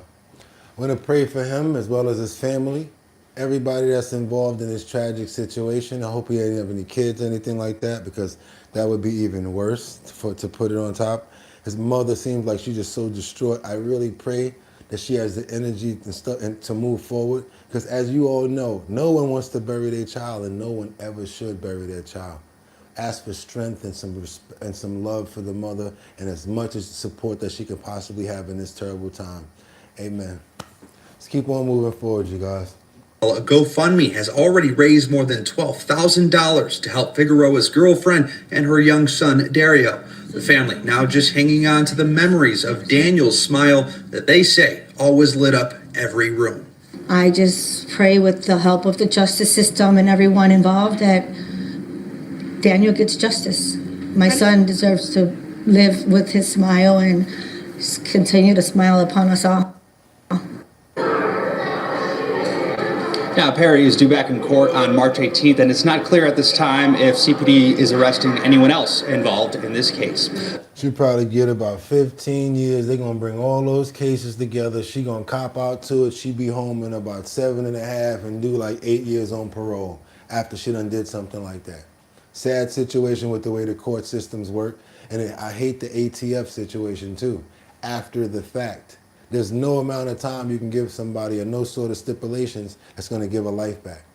We already prayed, but I want to make sure you guys know that we did. We prayed for the family as well as the mother and everyone involved in this situation. Hallelujah, amen. Get on over to Florida now. Florida, we got a man that's been accused on going on a spree. Not a dancing spree. Yeah, one of those spree. From Miami all the way to Brevard County. That's what the police say. Sad to keep on having to bring these stories up, you guys, but this is what's happening all over. That's all types of stuff that we show you, but this is actually what's happening around. Man was shot and killed. This one happened in Miami Gardens last week. There's a suspect now in custody and a person of interest in other shooting cases across Florida. Local 10's Lolita Esperto live in Miami Gardens. And this is the last one. The last one, I promise. Gabriel Hubert's widow and his 6 children are just devastated. But they said they are thanking God that 36-year-old Denard Barnes was arrested over in Cocoa, Florida for a shooting, because police say he is the same person of interest in Hubert's murder and also a separate murder over in North Miami, all on the same night. The sounds of these gunshots will ring in this widow's mind forever. This wife and mom does not know what to say or what to do. Her world shattered by a bullet. It ain't for me. I'm not doing this for me. I'm not doing this for me. He has 6 beautiful children. 6. He was not a deadbeat father. He broke his back. He broke his back trying to do what he could. Gerla Hubert's husband, 45-year-old Gabriel Hubert, was murdered in front of his home Friday evening. And now, Miami Gardens police have a person of interest, 36-year-old Denard Barnes. He is the same person of interest for a murder that happened 30 minutes earlier over in North Miami. 30 and the minutes same man earlier. Arrested later that night for a shooting and attempted murder in Cocoa, Florida. I caught up with Gerla Hubert again once we found this out. And for it to happen in front of our home was a violation and a complete Those are his kids right here. So whoever said that crap about what's that? Oh yeah, you're lucky. Yeah, you're lucky we didn't get you, because I would have got you up out of here. gruesome situation that took place. Family and friends of the Hubbard family cleaned up his blood from the sidewalk in front of his home along the 3500 block of 214th Street in Miami Gardens. They hugged one another and cried together. He was very sweet and loving, uncle, to me, and we will get justice. Gerla Hubbard praised police caught his murderer. She told me she wants to introduce that person to God. If he saw the guy right now, he would still do what he could. The guy who shot him, I pray for your soul. I pray for your soul. I pray for your soul. It ain't mental health. You need Jesus. You need Jesus. You didn't take away my husband. God got him. Now in front of Hubbard's home now, instead of his blood on the sidewalk where he was shot, you see flowers, you see candles with Jesus printed on them, and there's Wawa coffee cups here. And his family told me a little bit about that. They said before work every single day, Hubbard would stop into the Wawa nearby, he would preach the word of God, and he would get a cup of coffee before starting his landscaping job. And his landscaping truck is still parked as well. Now, as for Barnes, he is held in the Brevard County Jail, and he has no bond. He still has not been charged with any South Florida murder yet, but once we have... Oh boy, yeah, that's the last one when it comes down to the powers that's happening everywhere. You guys, I definitely want to pray for him and his family. Want to pray for those children and that nephew there that said he was a great uncle and he was always there for me. See, when you got a family like that that supports, it helps many times for them to stick together. They got the support, but it also hurts just as much when you lose one part of it. You never seem to get that peace back. Want to pray for them so that they have strength so they can get through this tragic time. Amen, you guys. We got to keep on moving forward because now it never rains in Southern California. See you when you get there. I haven't seen your face in a year. I can't wait till I get there. I don't know what airline, girl, but I know I won't be late because they tell me. That's my joint right there. But not if you live with this dude. I'm telling you guys straight up, I don't know if you want to live with a roommate like this. This is not the roommate from H+OUR hockey sticks. This is the roommate from A Bug's Life? Raid? I don't know what. I don't know. Oh, I think Ace Ventura was what do they call those guys? Bug spray, the guys that spray the bugs. I'm so sorry about it. The guys that spray the bugs, an exterminator. Sorry about that. Ace Ventura was an exterminator, but I wouldn't put him in. I'm sorry, but I wouldn't. I'm sorry. No, he wasn't. He was a package delivery guy. My bad. Anyway, long story short, we got a guy here who's practicing. Let's say he's practicing to be an exterminator, but he's practicing in all the wrong places, and he's a terrible roommate because why? He's practicing by spraying bug spray on his roommate's food. Sorry about the mix-up. Let's keep on moving forward, you guys. They didn't notice anything was going on until they started getting sick. They were vomiting. The doctors were telling them something's going on. And then they said, you're possibly being poisoned. And then they left the camera out. And what they found, nothing that you want to see coming from your roommate. Check this out. Following a disturbing story out of the Santa Clarita Valley, a couple says they had video of someone spraying their food with insect spray, after coming down with a mystery illness. KTLA's Omar Lewis live in Santa Clarita with the details. Omar, good morning. Hi there. We can tell you this typically quiet residential neighborhood here in Santa Clarita quickly became the scene of a barricade situation overnight, all stemming from what investigators say was a man's months-long plan to allegedly poison his roommates using Raid insect killer. And it was all caught on camera.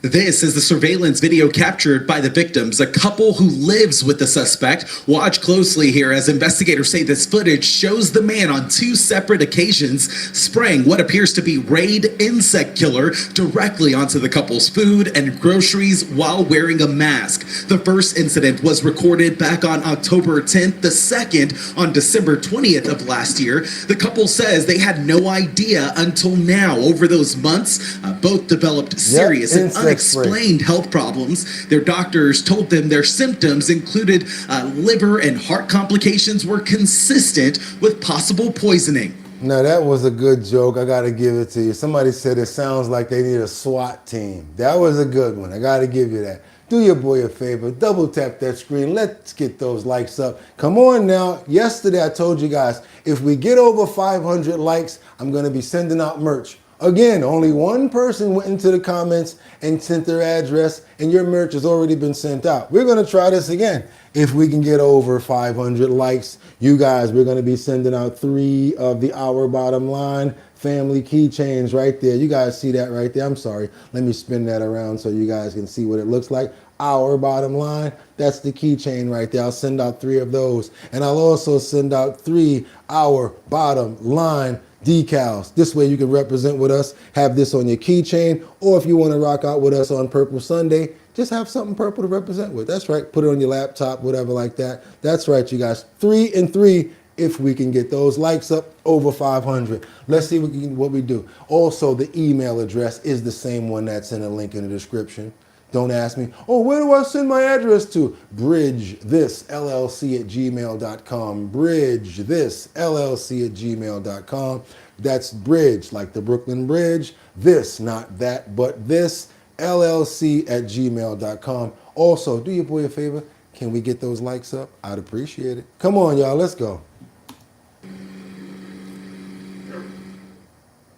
See, we all have our own section of the house, and then we share the kitchen. That's it. And we have our own bathrooms and everything. And she looks like she's heavily affected by that bug spray. he broke into our room twice or more. We don't even know how many times before we changed the locks and realized it. Stole all my medication to where I had no medicine. Stole my ID. Dude, very obvious things that we cut up all of our clothes. That we wouldn't do. Yeah, you know? cut up all of our clothes. They have like cut marks. We've had to replace our wardrobe, had to buy a new car. He's a psycho. It's well, that's He's it. mentally ill. Yeah, I think he needs help. There's something wrong with him. When the couple first discovered the footage on Monday, they called the LA County Sheriff's Department. Deputies did respond, but the real confrontation came Tuesday night when authorities returned and that suspect barricaded himself inside the home for several hours. Deputies worked to coax him out peacefully. Eventually, the man did surrender without further incident. We are still working to confirm the suspect's identity, but deputies do say a can of Raid insect killer was also seized as evidence. As I'm talking about, he's spraying hard on this stuff too. He's going in. Did you guys notice that? I would have known. I would have touched the bag and be like, yo, what's this? I would have smelled. They know going in the bag and just eating off of that. That's terrible right there. Y'all hope they get through this and they be able to get over this situation, because it's going to probably be a lot. They said that the liver is already affected and the internal organs is already affected. So hopefully they have a great reversal of these situations and their health turns around for the best. Amen. And y'all watch out for them roommates. Roommates from hell. They do exist. Come on, you guys. How many people we got in here?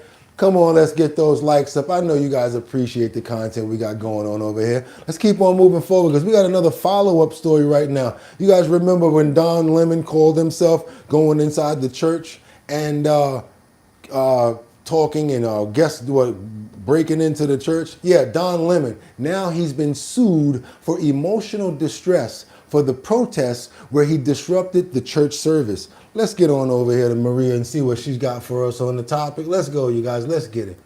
A churchgoer whose Sunday service was stormed by Don Lemon. I think that's a good idea. All of them should claim emotional distress and just break his pockets. And his entourage has filed a lawsuit against the journalist and the other protesters, saying they caused her to suffer severe emotional distress. What more can you tell me about this one, Kinsey?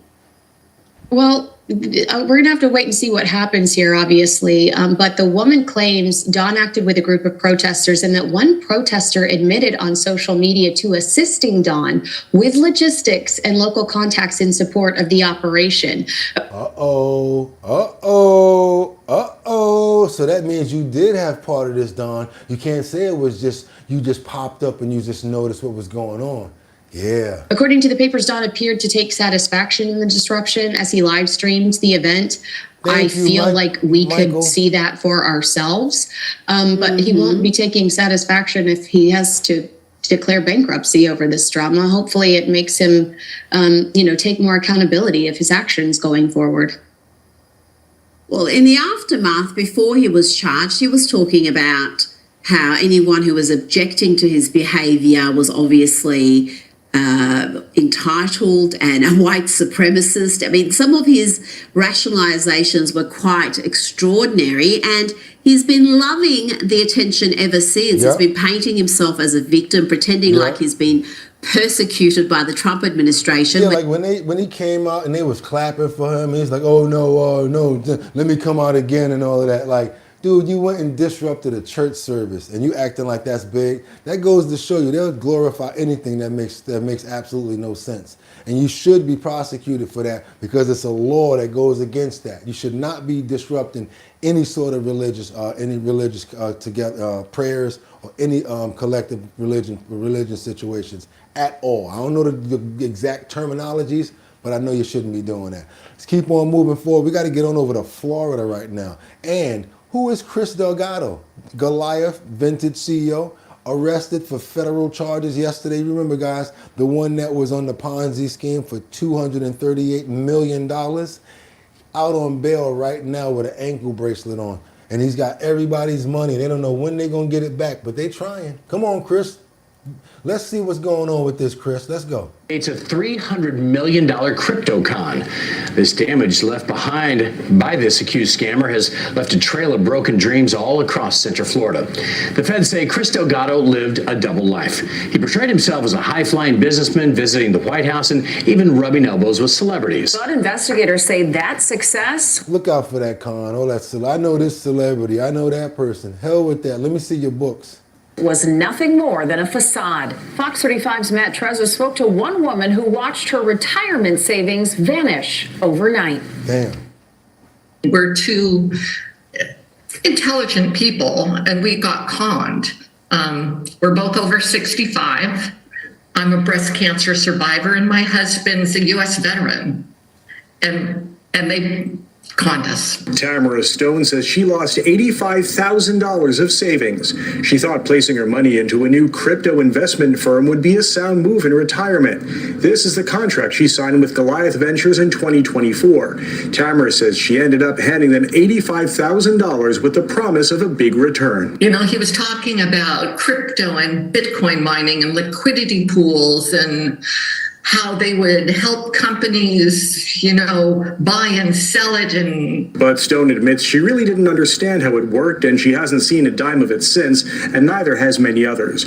According to this, if you don't understand it, don't put your hand in it. Don't put your money in nothing you don't understand. Say, no, it sounds like a good idea, but it's just not for me because I just don't understand what's going on. But I thank you for it. And kick a rock for a block. Go buy some coffee. I bet you have $84,000 in change left. This federal criminal complaint, Stone and her husband are some of the smaller investors out money. This one mentioned in the documents shows one investor is out $720,000. 34-year-old Christopher Delgado is accused of operating Goliath as a Ponzi scheme to the tune of $328 million. The complaint says he solicited money under false promises of monthly returns. And instead of making good on those promises, he allegedly spent the money on luxury homes like this $3.2 million house in Winter Park and this $8.5 million estate in Windermere. So that's what he's doing with his money, buying all sorts of stuff. He got spots at the Four Seasons and all of that. And he's just using other people's money to wash it and keep on trying to get it in. Remember Bernie Madoff? Sound familiar? Let's keep on going. Plus extravagant investor events and parties at the Four Seasons in Orlando. And you're right. They always go after the elderly. They always do that because they prey on the weak. The complaint says he used well-known charities to make his company look legitimate and well-capitalized. He's seen here on the... Now, can we get those likes up? I really would appreciate it. We're trying to get those likes up, you guys, to get more people over here. Why? To know about stories like this, to not get caught out there. This way, you ain't even got to explain it to the person. Watch this story right here so you see what's going on. I like to do stuff like that because people like to blame you for stuff. Oh, you just don't want me to do it because you don't think I'm going to make a bunch of money. Oh, really? Watch this story. Or when the kids say, Mom, you just don't want me to stay out late because you never like me to have any fun. Watch this video right here. That's what I'm talking about. We use these as teachable moments and learn by example. A Runway to Hope Facebook page, a charity that raised millions for kids with cancer. Chris Delgado and his Goliath Ventures were the presenting sponsor. And here are pictures of Delgado himself walking on the runway with a young patient. That's how they do it. They go to your heart and they always pray on you for that. They always use the kids. They always use certain things to get to you. Delgado promised $2 million to Victoria's Voice, a charity that fights drug addiction. He was on Good Day Orlando talking about it. I personally like to be hands-on because I like to see the impact that it has. We do a lot with families, we do a lot with our schools, we do a lot with our communities, and to see the smiles and joys that brings personally, it's the most fulfilling thing in my life. But the feds say it was all a house of cards. The complaint states he lured investors with promises of high-yield returns through something called crypto liquidity pools. Delgado promised returns of up to 8%. Attorney Matthew Cohen specializes in cases involving crypto transactions. He says the money gets converted into cryptocurrency like bitcoins and added to a virtual pot. Think of it like small pieces of candy. Right, so in the case of like the candies, you leave like a little crumb of the candy behind, and that's sort of what's used to compensate those liquidity providers. Contrasted to compensating the man who runs the candy store, in which case you'd be paying the centralized intermediary for the fee or for the service. Just around Christmas time last year, the scheme started to reveal itself, the feds say. Goliath began delaying payments to the victim investor. When he started running out of money, when he couldn't rob Peter to pay Paul, the house of cards started to come down. And blamed it on banking issues. Explanations changed over time, and no additional payments were ever made. Attorney Jordan Shaw is representing 3 investors and says he's waiting to take on 10 more. The hope is that the money is there, and we can do everything we can within our control, power, and expertise to go pursue those funds and get our... The hope, but they got to go find a crypto account. They got to get the access to the account. He's got to give them the access to see what's in there. Because, crypto is different. It's not like just, hey, here go my bank account, here go my wire, and no. You got to have a crypto address. And he has to give them that address in order to access that crypto. Our clients back at least as much of it as is there and protect any further loss going forward. Yeah, so I got my money up out of that quick. I was dealing with it for a little while. You guys that know how to bet in that and make money out of it, I applaud you. I know this one guy be like, yeah, it was $27 the other day, and when I had it, it was that. I'm like, yeah, you know what, bro? I'm good. I done moonwalked up out of that 2 years ago. When I got my money back, I was good, because you have to stay in too long to see profits off of that. I'm like, no. Even though now that it's down, people are betting heavy because they hoping that it comes back up again real big. You never know. But I don't know if people got money to sit around like that. A lot of people don't. Let's get on over to San Francisco. Let's get over and we're not talking about the San Francisco treat. Remember, rice-a-roni, the San Francisco treat. And you guys better not go buy none of that crap, because as we know, it's not good to eat. Let's keep on moving forward. It's pretty crazy when crowds for the F1 car show destroy homes, damage neighborhoods. What would you do if you come out of your bathroom, you taking a shower, and you got like a little patio on the second floor balcony of your house? You taking a shower, all of a sudden you look on your balcony, you see teenagers over there, and they yo, I'm saying, all happy and everything because they done took over your street. They got donuts and everything that they doing outside and messed up people's property. How would you feel, San Franciscoans? Well, I'm going to show you what's going on over here when it comes down to this F1 situation in San Fran, you guys. Had the crowds kind of crazy, but the neighbors were mad. roaring engines and screeching tires getting a lot of attention online. A huge event in San Francisco's Marina over the weekend featuring F1 cars. But now some neighbors are waving red flags, saying the crowd got out of hand and may have even damaged some of those homes. NBC Bear's Scott Budman headed to the Marina to take a look for himself. Tens of thousands of F1 fans were treated to a Red Bull-sponsored spectacle on Saturday. Loud cars, screeching tires. It was really cool. There were some wheelies and everything. It was super cool. Local businesses scored. It had the feel of a major race. The event itself was a really good event. But some neighbors here in the Marina say the event left behind more than just skid marks. We saw someone standing up on top of the sign there. We found 2 broken windows, a dented garage, and other damage where the crowd overflowed.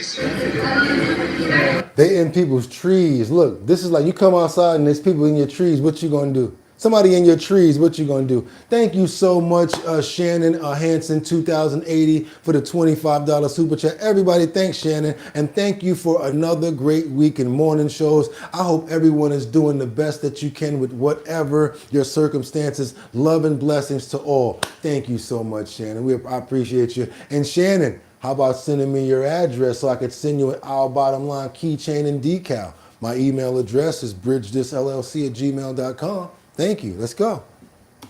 Some people even climbed nearby trees for a better view. I think the chaos happened mostly on the side of the street with the houses, where there wasn't a lot of respect for people's property. On the corner of Marina Fillmore, people were literally climbing the person's house and getting... Man, you get on my balcony like that, I'm coming out there. Matter of fact, I'm not going to come out there. I'm going to let the dog do it. Yeah, y'all, the pit bulls and the cane corso.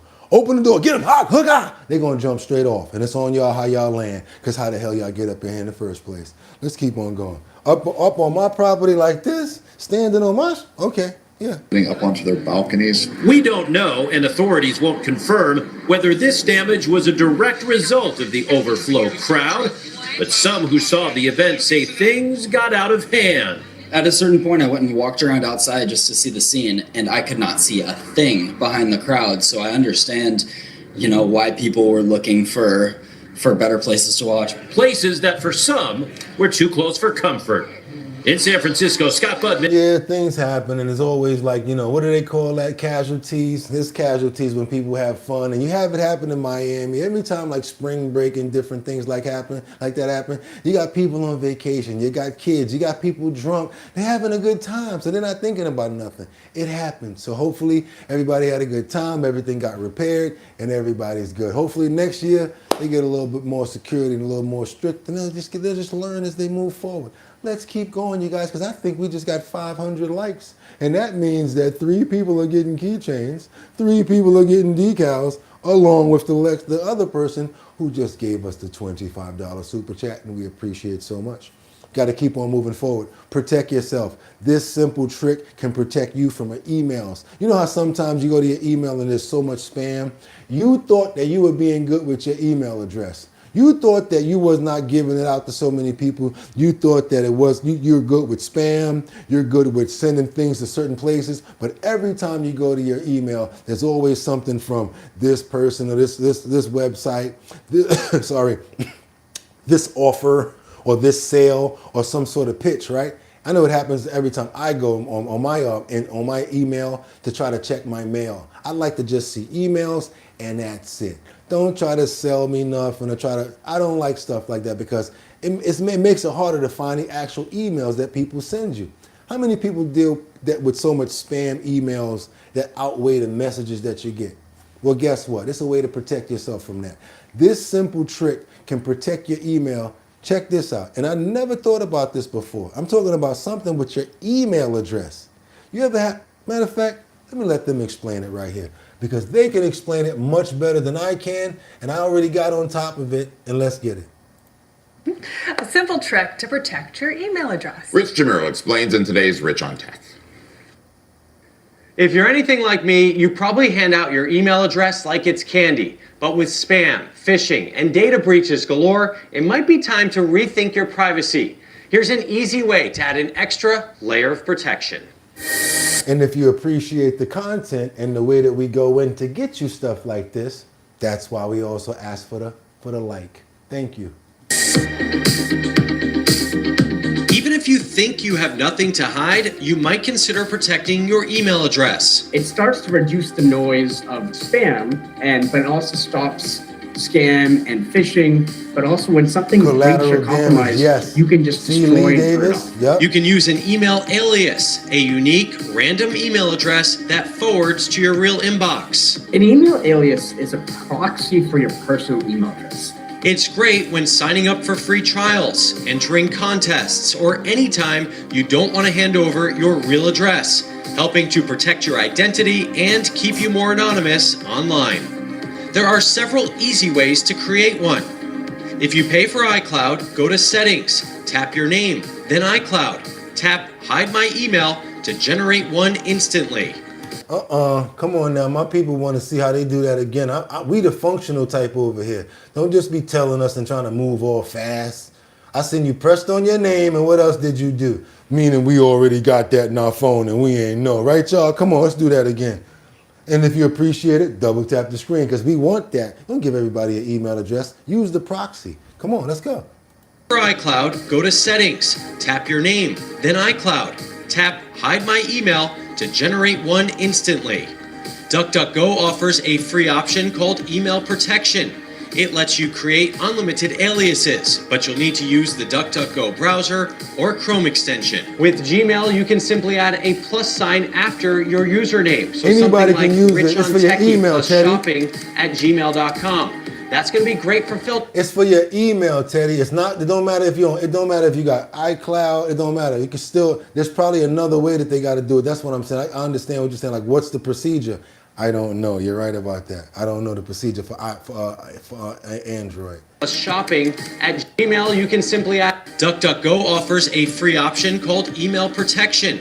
It lets you create unlimited aliases, but you'll need to use the DuckDuckGo browser or Chrome extension. You do it through the Chrome extension. Google is Chrome. Do it through the Chrome extension. With Gmail, you can simply add a plus sign after your username. So something like RichOnTechie plus shopping@gmail.com. Again, if it's Gmail, which is the Samsung, which is the Android, that's the answer right there. Or Chrome extension. With Gmail, you can simply add a plus sign after your username. So something like RichOnTechie plus shopping@gmail.com. That's going to be great for filtering, but alias it's not going to hide for your email address. Sir, keep spam out of your email. You give everybody your email address, but it's an alias now. So you give them a short version. This way, if you're signing up for trials, if you're signing up for other things that you don't want to have constantly sending you emails, once that goes out, it'll just go out and they won't have your email address anyway because it's just a proxy that they're using. Services like alias.email lets you create up to 10 free addresses, and you can delete or deactivate them anytime. So if you gave somebody that email address and you don't want, deactivate that email now. Boom, you're straight, and you run it over here on a free platform. It's not charging you nothing on this platform right here. DuckDuckGo also orders them, provides them for free as well. Email address. Services like alias.email lets you create up to 10 free addresses, and you can delete or deactivate them anytime. Addy.io. iCloud, you just touch your name and you go down and it says protect my email address and it gives you one. Offers something similar with a more robust dashboard. They also have a free plan. And if you want even more protection, Cloaked.com lets you generate unique phone numbers, email addresses, and even credit card numbers, starting at about $10 a month. So that's like if you don't want that, I don't want this website to have my credit card number for a certain amount of time. Use a mock credit card number, boom, and now you just cut it off or it just runs out at a certain amount of time. I think that's genius for them to make stuff like this. What we do is we create emails, phone numbers, credit cards, passwords to hide your actual information and start to break that system of surveillance. But then we make sure that emails, text calls, transactions all route back to you. Let's be healthy with our tech too, guys. The main thing is if you're going to use email aliases, you have to keep them organized. Otherwise, things can get real confusing fast. I'll put links to all of these tools on my website. Just go to richontech.tv. I'm richontech.tv. richontech.tv. That's www.richontech.tv.com. Let's keep on moving forward, you guys. Double tap that screen to get those likes up. We got much more to get into. And if you appreciate it, come on now, subscribe already to the channel. We're trying to get up to 70,000 subscribers. And if you sent your promos yesterday, it's already up in the post area. I was so happy to put up the first promo yesterday, and it's a good one too. It's about elderly people and coffee. Let's keep on moving forward, you guys. Protect yourself at all points. And guess what? It's time for my favorite, your favorite, many people's favorite segment of Our Bottom Line. That's right, you guys. It's the health and wellness section, and it's time to get busy. What are we doing today? Bugatti, you've been telling us about all of this healthy foods. You've been telling us what to avoid.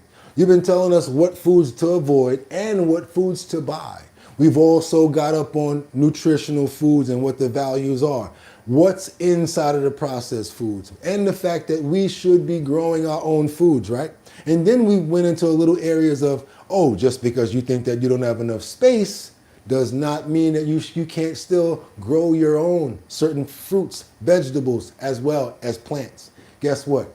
We talked about that. I came up with something with a friend of mine called Liberty and Justice, where I said to myself, how about you stop talking and really live it? Find a little sample kit where you got the bucket, you got the dirt, you got the whatever thing that you need to use to mix the dirt or the fertilizer. You get, like, let's say, some vegetable seeds that are organic. We get some fruit seeds that are organic. You put that in there. You take one of these decals, you put it in there. You take a keychain, you put it in there. So you know what that's called? That's going to be the Justice for All starter kit from Our Bottom Line, inspired by Liberty and Justice. What we're going to do is pick random people, and we're going to send you these starter kits. But you got to promise. You got to promise. As soon as they start growing, as soon as something happens to it, you got to send us pictures. We want to put that in the post notification area, and we're going to keep it going. Even get to the point where we're going to start trying to find seeds amongst our own communities, sharing seeds and good organic seeds and helping each other out. We're going to talk at you guys. We got to live it. But at the same time, we don't have a lot of money to invest in stuff like that. Who has the money to spend on that dirt Bugatti? Who's got we already talked about how we can get around certain things like that and what we could use, areas in our home. But let's get a little deeper right now. I want to find areas and products that are cheaper, that you can find around areas that are really cheap, that you can use to make your plants grow. Make areas in your home accessible to actually being able to grow things. Your fire escape, believe it or not. Let's get into it, you guys. I live in a city, Bugatti. Perfect. Perfect. Because we're going to start off in a place called Dollar Tree. The best garden finds of 2026 are in Dollar Tree. Yes, this is AI, but that does not mean that the items can't be found and there are similar. I don't want to hear anything about, yo, Bugatti, what's up with the AI? How about you need to start using AI more? I use AI so crazy you wouldn't even believe it. I use AI like Jarvis. What do you think if I do this, whatever? I'll be killing it. And they be like coming up with some stuff. And I'm starting to do so much more. It's got the show doing much more. I'm telling you guys, download Grom, start using AI, use it. And you're going to have a whole bunch of more information and a whole nother world that opens up to you. But now it's time for Dollar Tree's best garden finds of 2026. We're going to break it down. What you can use to plant.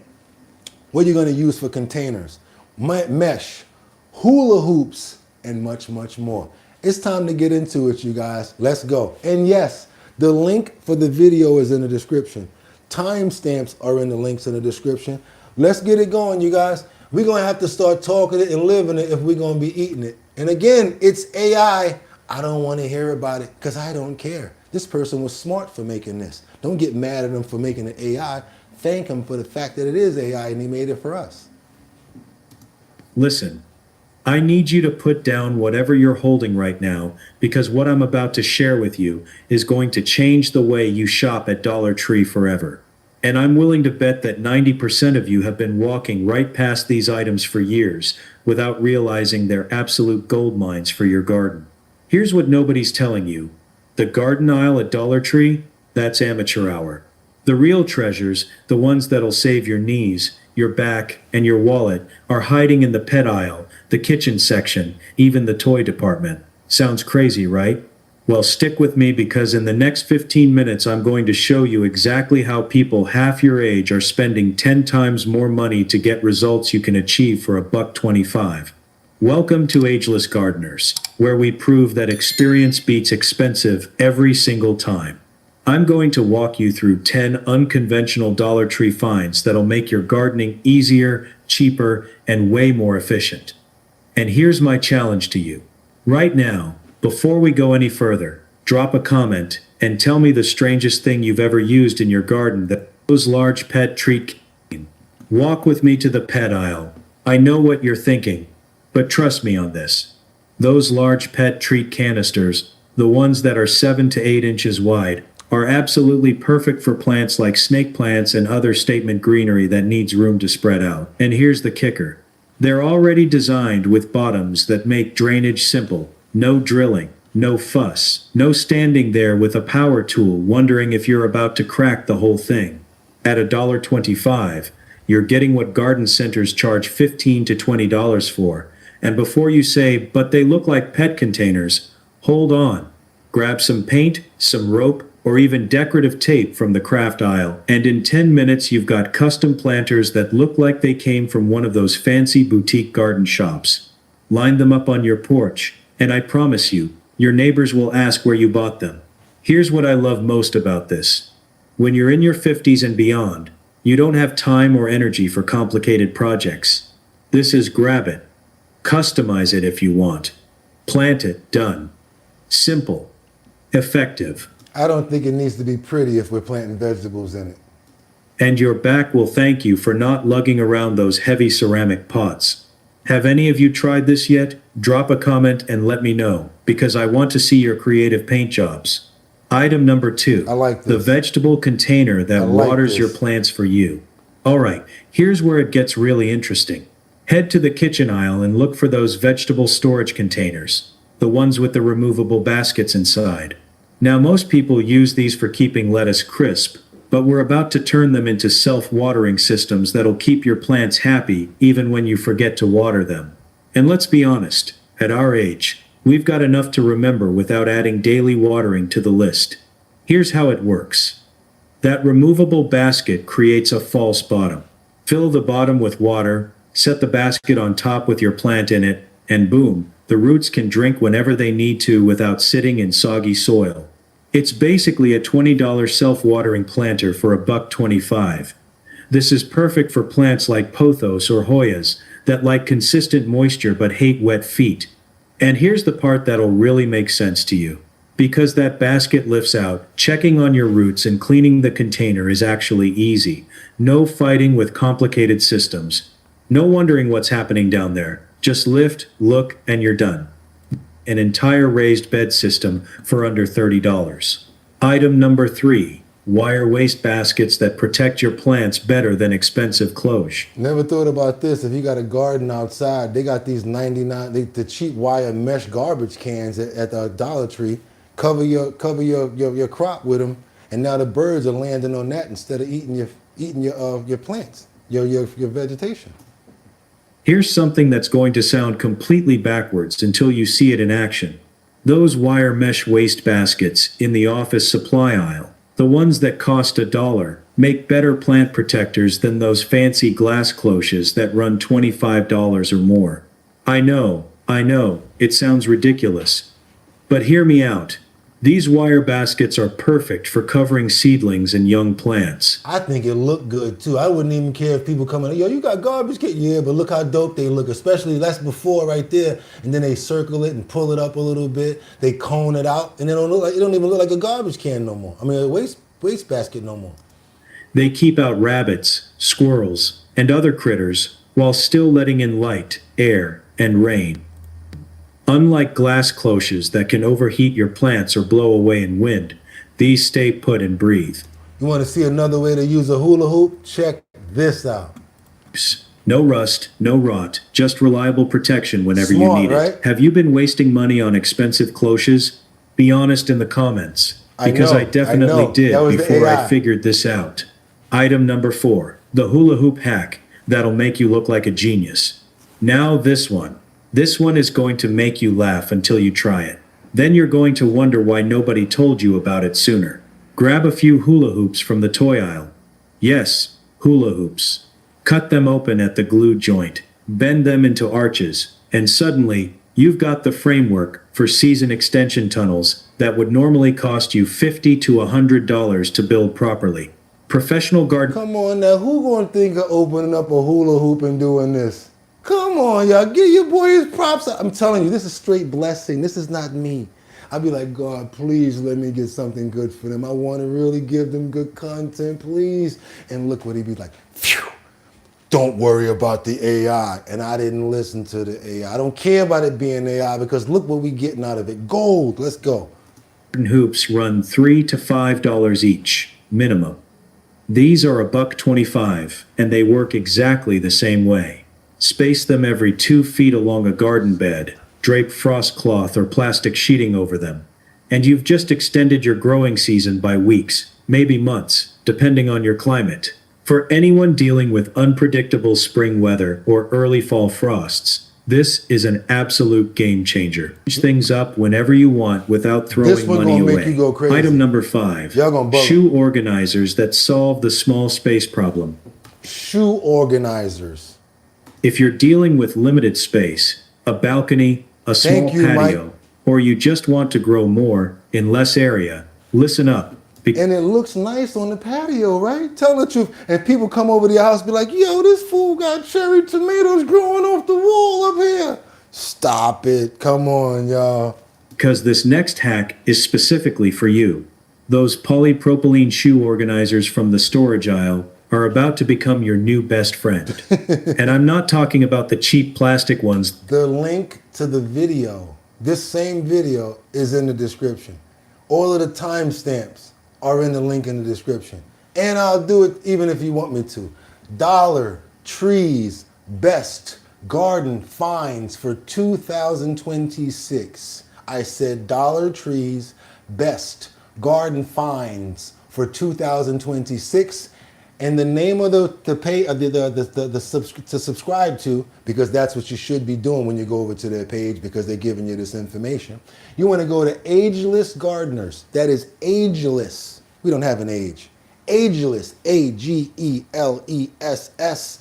Ageless Gardeners. Let's keep on going. That crack in the sun after 2 months.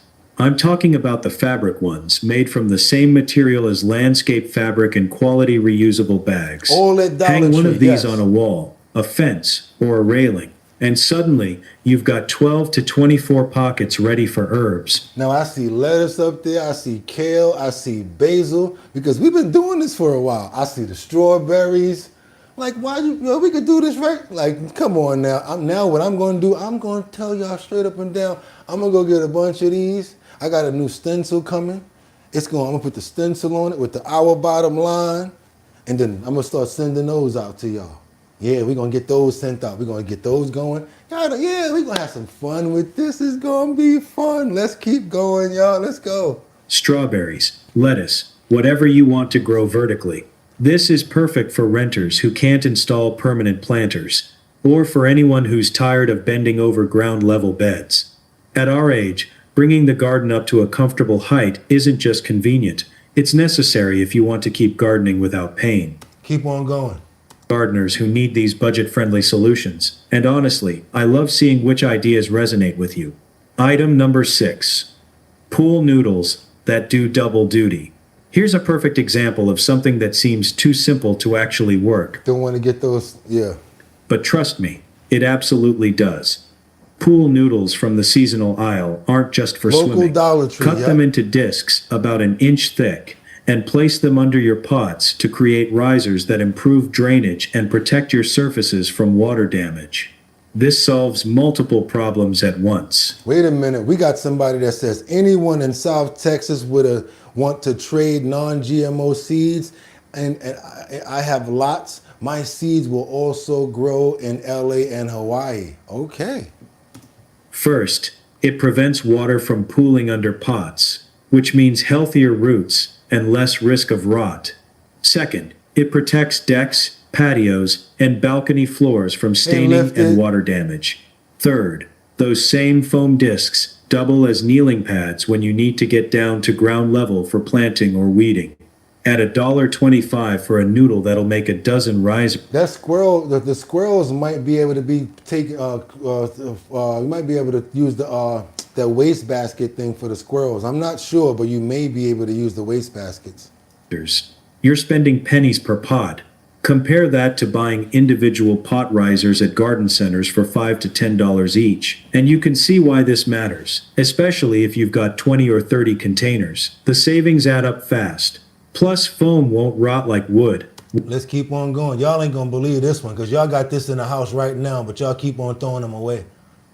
At Ageless Gardeners. Item number 7. Broomstick handles that support your tallest plants. Don't you dare throw away those broomstick or mop handles. I'm serious. Those straight, sturdy, wooden or metal handles from the cleaning aisle are perfect garden stakes for tall plants like tomatoes, dahlias, sunflowers, anything that needs solid support. At $1.25, you're getting what garden centers charge $3 to $5 for, and honestly, these are often sturdier.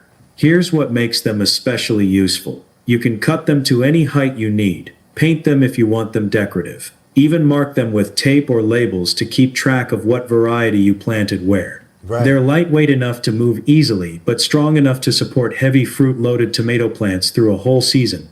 Yep, and that way you know where exactly what plants are where, and you got the nice sturdiness of the tree because you got the broomstick there. Let's keep on moving forward. If you've got a better staking solution for cheap, share it in the comments, because I'm always looking for new ideas. Item number 8. Irish Spring soap that keeps pests away. Alright, this one raises eyebrows until people actually try it. Irish Spring soap from the personal care aisle is surprisingly effective at keeping deer and rabbits away from your plants. I know it sounds like old wives' tale nonsense, but there's actual science behind this. The strong scent creates a sensory barrier that most garden pests naturally avoid. Here's how you use it. Didn't know that. Shred a bar of soap with a cheese grater and scatter the pieces around the perimeter of your garden beds. Or cut bars in half, stuff them in old pantyhose, and hang them from fruit trees or fence posts. One bar covers a large area and lasts for months if you prepare it correctly. That's way more cost. They said that it also keeps away deer, and somebody in the comments says, look, it also keeps away deer. So y'all know what y'all talking about, yeah. Effective than buying chemical deer repellents that need constant reapplication. Now here's the trick that makes this actually work long term. Shred your soap about 6 weeks before you plan to use it and let it harden in a paper bag. Okay. This keeps it from dissolving too quickly in rain while maintaining that strong scent. Replace it once a year, and you've got continuous, chemical-free protection that costs less than $2. Wow. Let's go, y'all. We're going to keep going. Hit that button because we've got more natural, hit the button and give me all the money in your pockets. friendly garden solutions coming your way every single week. I told you we had a good one. Item number 9.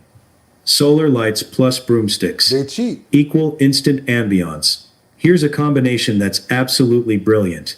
Take a broomstick handle for $1.25 and a solar light for the same price. Zip tie them together, and you've got a movable pathway light that would normally cost you $20 or more at a garden center. For under $3, you're creating beautiful, functional lighting that transforms your garden into an evening retreat. This is perfect for lighting pathways, highlighting special plants, or creating ambiance for outdoor gatherings. Okay, last but not least, rock bottom. And at our age, having a well-lit garden isn't just about aesthetics, it's about safety, making sure you can navigate your space confidently, even as daylight fades. And it looks good, right guys? It looks good. Enjoy convenient banking and a welcoming space, all in Come one on, y'all, place. let's go ahead and get those likes up. We ain't stopping. We got more to go. Let's get those likes up. We're not stopping. I hope we can walk. Item number 10. Clear party containers that look designer. Last one, and this might be my favorite for pure visual impact. Those clear scallop storage containers from the party supply aisle make absolutely gorgeous planters for succulents, small foliage plants, Never or thought about DIY this, right? terrariums. At $1 or $2 each, you're getting the kind of modern, high-end look that trendy stores charge $20 to $30 for. The transparent design lets you show off everything.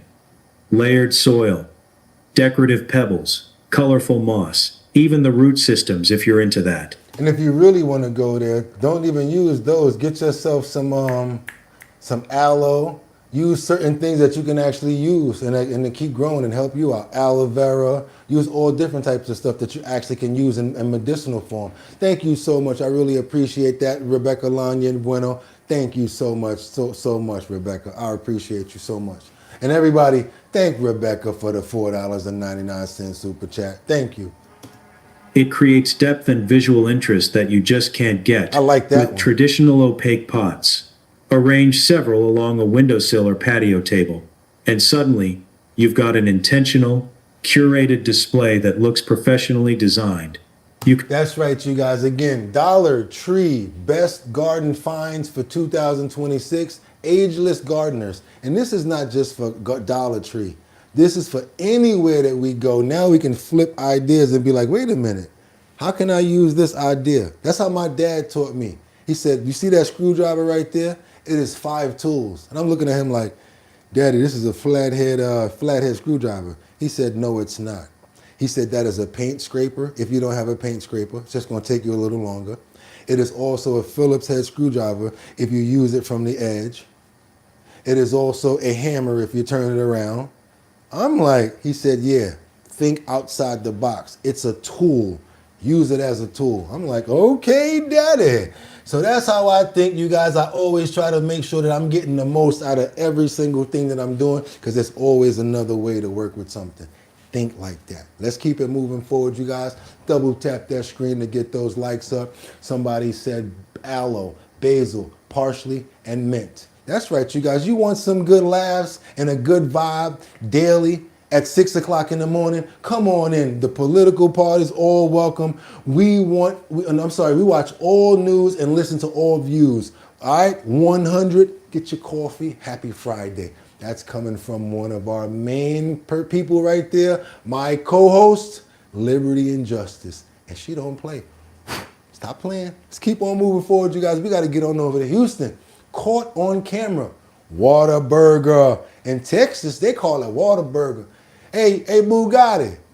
Want to go on over to the Whataburger to get us some burgers? Man, what's a Whataburger? Same thing like Burger King, but better. And I'm like, what? But better? That's how they talk to you in Texas. I love them in Texas, boy. Them shakes is about that thick. I'm serious. You be like this. Damn, what kind of milk y'all use out here? Oh, Bessie out back, and Bessie like this. I provide the milk. That's some thick milk out there. I'm not even playing. But let me not get off topic. Let's keep on moving forward over to Houston. Caught on camera at a Whataburger. This manager said, let the music play. You won't get away, as he beat drums all on the top of this man's head, who called himself coming on the side of the counter. I want to encourage this. Let me get my lips correct for this. I want to encourage more of this. More managers, more workers, more people to do this when they come over to register. I'm talking about as soon as they come over, waka thou. You want to be over here? Now you're welcome. Remember Sonny and Bronx Tale? Now you can't leave. And I think everybody need to just wear your ass out. But in this one, the manager took care of business in this. Got him so rocked he didn't even know what direction to get up and walk away in. Let's get on over to Houston, guys. New at this hour in Paris, Texas, a Whataburger manager fought back when a customer went too far, and he fought back with a trash can. Yeah, straight up WWF here. The moment it all happened, caught on camera by a man in the restaurant named Billy Jones. Police say it started. That's like when your moms be whipping you. I done told you to leave that. You know, that's like when somebody talking to you and they whooping your ass. He angry right there, like, damn it, I done told you. Started when the customer got verbally abusive and was asked to leave. He came back and punched the manager, and that's when the manager, struck back using a trash can multiple times to subdue him. Police arrived and arrested the customer, identified as 41-year-old Anthony. You see the fry bin, right? Anthony William Newhouse of Spring. He's being asked to leave. He came back and punched the manager, and that's when the manager, well, struck back using a trash can multiple times to subdue him. Police arrived and arrested the customer. You know you got your ass whooped after the dude that beat you up just walk on the side of you like this and you don't do nothing else to keep on fighting. When he just look at you like this and you get up and just walk away, you know that you done lost. Trust me, you lost. Identified as 41-year-old Anthony William Newhouse of Spring. He's being charged with assault and public intoxication. All right. The trouble did not stop there either. Police say after he was taken to jail, he intentionally flooded the cells. Yeah, Newhouse was charged with criminal mischief for that. We checked jail records and he has posted a bond. He's out again, folks. Oh, God. Newhouse is back out in the street, but I bet you one thing in one place that he won't be going back to. He won't be going over to Whataburger, because what a whooping did he get. Do your boy a favor, double tap that screen to get those likes up. Only if you appreciate the content. If you didn't subscribe, I don't know what you're waiting for. Become a member and give me all the money in your pockets. I know you got some. It's Friday. I know I'm just kidding with you. Do me a favor, double tap that screen because we take it in the form of likes. I told you guys we had a good episode today. You didn't believe me. That's what you need to do. Listen in the beginning and said, he said we had a good episode lined up. I guess he really meant it. Let's get on over to Tampa. Don't move. Don't move. That stingray is in your back. What? Yeah, the stingray is in your back.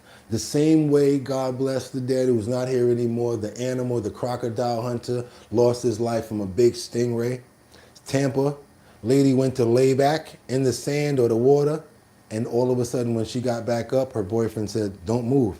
There's a stingray hanging out your back, and he's shaking and moving. Check this out, you guys. Double tap that screen to get those likes up. You're only gonna see this here. Tonight, a Tampa Bay woman is sharing her frightening experience after a stingray impaled her back. This happened on Tuesday afternoon in Ruskin. That's where we find News Channel 8's Brittany Muller. What a terrifying experience this had to have been. Josh, good afternoon. Terrifying to say the least. Christy Catafo O'Brien says she's still in shock. She and her husband came out on Tuesday to hang out by the water, grab some lunch. Come on, y'all. We can get those likes up. We're not even counting how many there. We count the fact that you didn't hit the like button yet. And if you didn't hit the like button yet, hell with what everybody else did. I need you to hit the like button to get more people over here to see stories like this. Thank you kindly. They were knee-deep in the water right behind me when she says a stingray's barb impaled her in the back.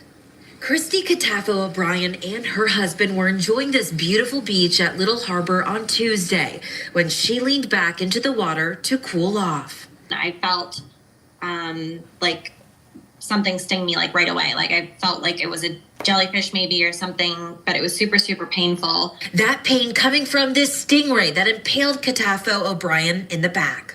I started to like stand up, and that's when he was like, no, don't move at all. There's a stingray and it's on you. 3 centimeters away from That's piercing exactly her how we lung. lost Steve Irwin. Catafo Exactly, O'Brien's Cinnamon. husband kept her calm.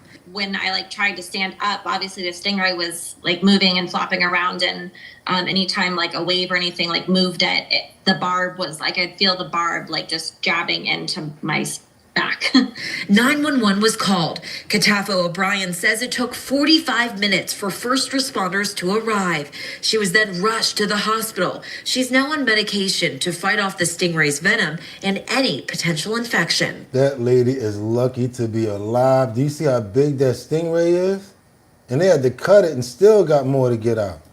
We're kind of at the mercy of the marine life. Like this is their territory. It's not our territory. And like I said, I've lived in Florida a very long time, and it's just, you never Angel think says, anything like that can happen. And I still am like in shock.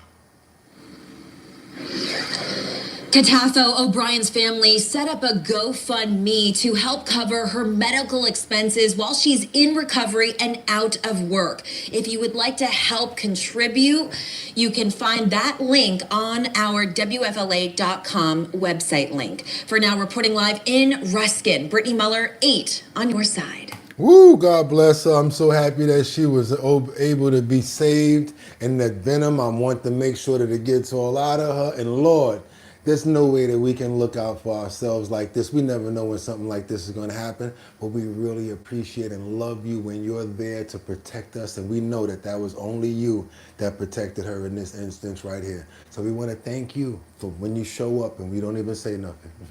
Amen. Thank you so much. We got to get over to Memphis right now. 11 days, 19 hours, 23 minutes. How to break a scuba diving journey record. And she did it all on her own. Something to make people proud. That's right, you guys. We're getting back into our Black History Month segment. And we're going to show some love right here to a very special person that broke a scuba diving record.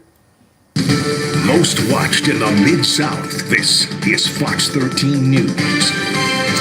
You know, getting into the Guinness Book of World Records is not easy, but it has happened for a Memphian. Yeah, not easy at all. 11 days, 19 hours, 23 minutes. That's how long it took a Memphis woman to break and set a world record. Now, this is an unlikely and inspiring story of a little girl from Whitehaven who learned to swim in the neighborhood pool and is now in the Guinness Book of World Records for scuba diving.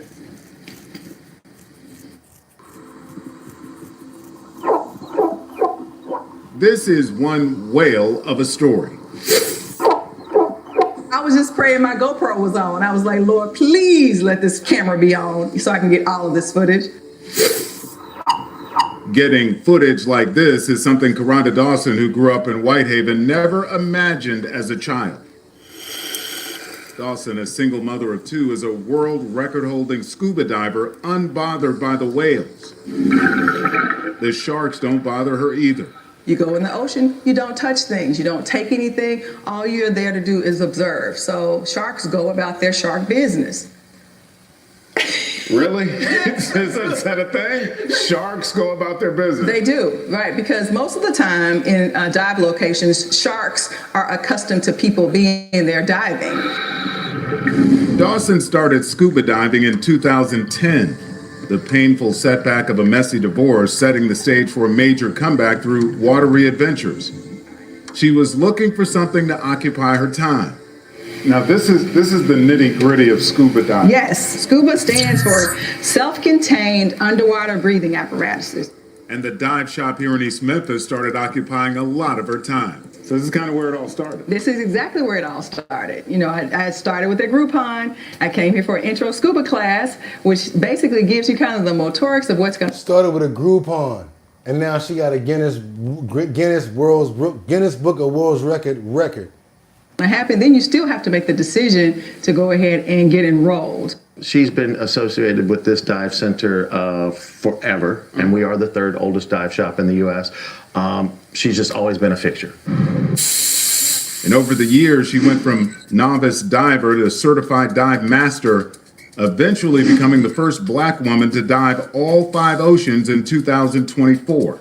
It was just something that connected to me, connected to my spirit, and the rest is history, if you say.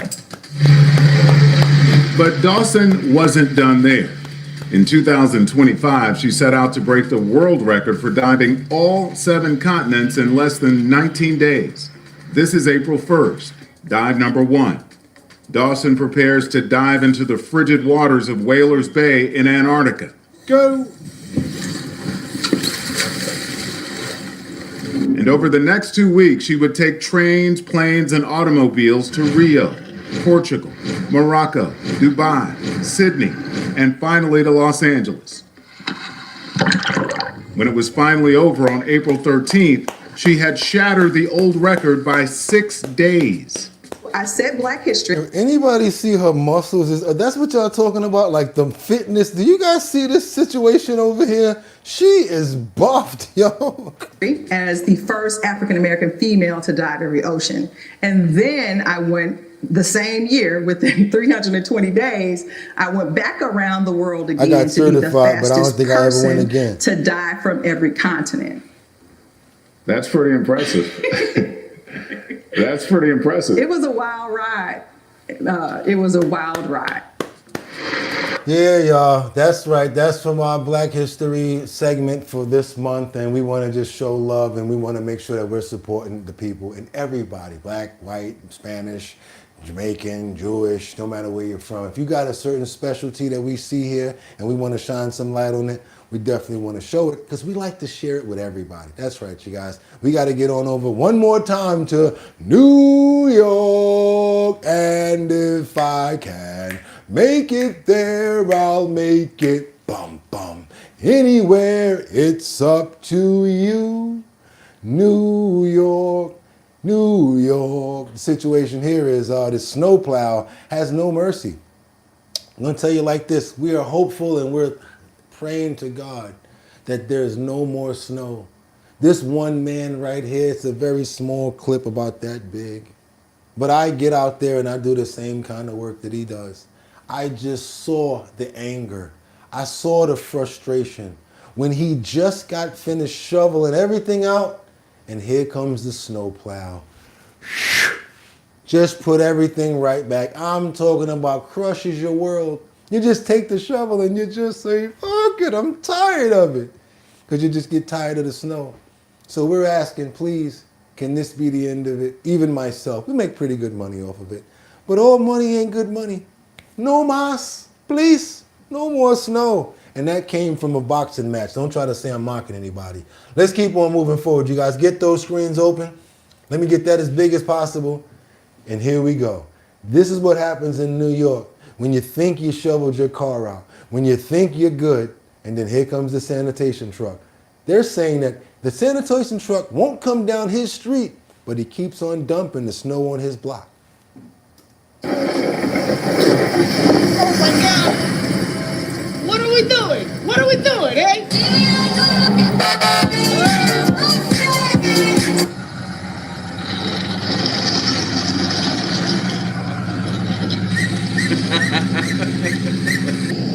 They have no idea what's going on. There's clouds. Oh my God.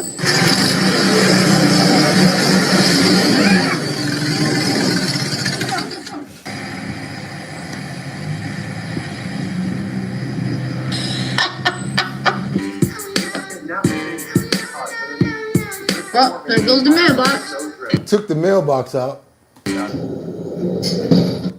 And then ripped up the manhole cover, and now we got a man that gets completely buried in his car. Forget about it. 3 weeks to get his car out. This plow has just been plowing in this car for like 10 minutes now. The car is never getting out. Hello, I'm here to plow your snow.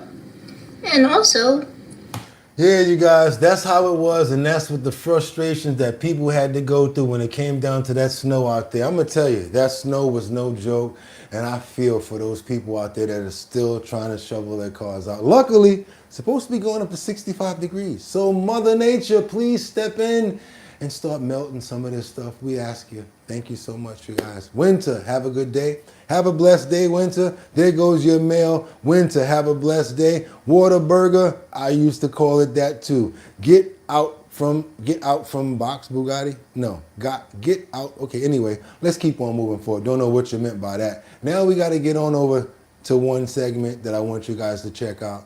This is not being cute. People, don't be like this to animals. Never do anything like this. This dog was put in a cage because they said that she was no longer cute. Locked away for not being cute. This dog is now glowing and pampered. This is why I love people with love and hearts. Because you can go from this to laying back in a good house, in a good home. And luckily, we still have people out there that care about animals. I like to shine lights on stories like this. Let's keep on moving forward, you guys. The Dodo provided this video for us. Her as a toy for their child, but when she got a bit older, they wanted her as a toy for their child. But when she got a bit older, they said she was not cute anymore. She was very skinny and the cage was so small and she was just scratching the cage, just trying to get out. I don't know how, but we're gonna get you out of there. Okay? As if when she saw me, there was some sort of like hope in her eyes. They said the owners be supermodels. Yeah, The owners better be a supermodels, yeah? Oh yeah? Nice. Hey, good boy. You're a good boy. Such a good boy. I went and talked to the owner. I asked if I can feed her. At first, he refused, but eventually he allowed me to. I just kept going back every single day. Hi, did you put the treat in your little bowl? So ready to get him out. It truly broke my heart not being able to help. I couldn't give up on her. Eventually, one day, in my village is a priest. He's a man, he's very respected in the village. As a last resort, basically, I was like, can you please come with me? We went there, they exchanged a few words, we found an agreement, we were able to take the cage. Good boy. They took a priest over there and asked him, can you please let her have the dog? Can you please let the dog go? We drove her to my house, where we let her out of the cage for the first time. We opened the cage and she just ran and had zoomies and was unstoppable. She just gave me all the kisses. One of our team members was filming it and you could see how he was actually tearing behind the camera.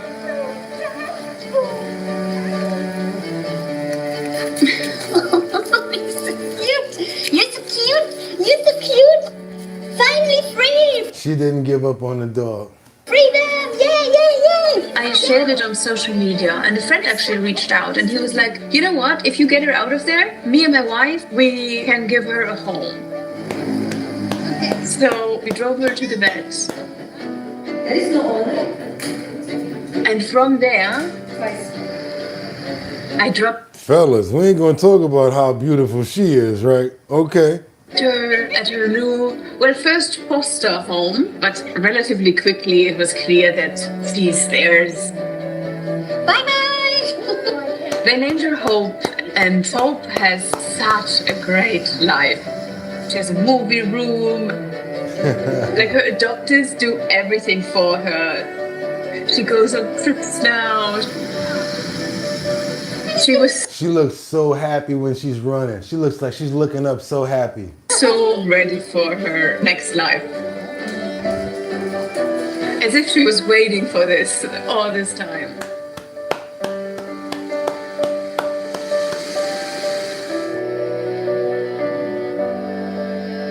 That's right. Special thanks to Bali Pause. The name of the company is BALI Pause.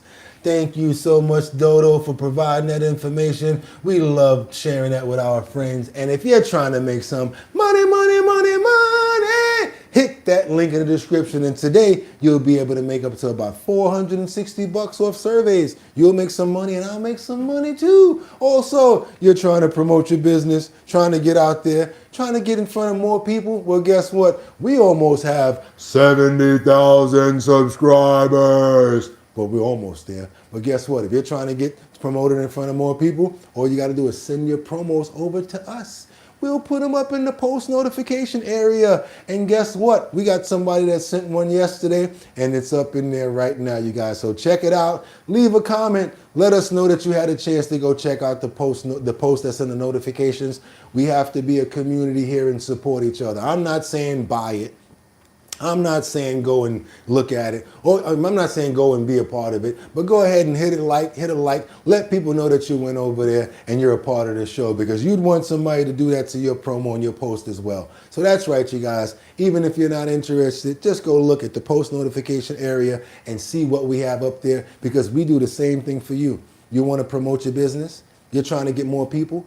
Send over your promos to us at bridgethisllc@gmail.com. That's bridgethisllc@gmail.com. We'll put it up in the post notification area. But it has to be in 1080 by 1080 size frame in order to fit. I'll copy paste whatever information you want. Boom, I'll put that in the section. And now guess what? Many more people will be able to see your promo. And that's what we do over here, you guys. This is our bottom line, not Bugatti's bottom line. I can't do this without you guys. That's why I'm trying to show you guys what else we got going on right here, which is the Show Your Talent search. And that's that talent search that we do in Manhattan, Bronx, Brooklyn, Queens, and Staten Island, where you guys come, show us your talent. And if you win, boom, $250. And if you're online and you can't make it, you're in Detroit, Miami, Colorado, Los Angeles, another country, and you want us to see your talent, all you got to do is hit that button. Go live. Let us see what your talent is, and if you win, boom, you get $250. After we get all you guys together, that's 5 boroughs plus 1 person, we put you all together for one chance to walk away with the grand finale, sponsored by Big Drip Hard Punch.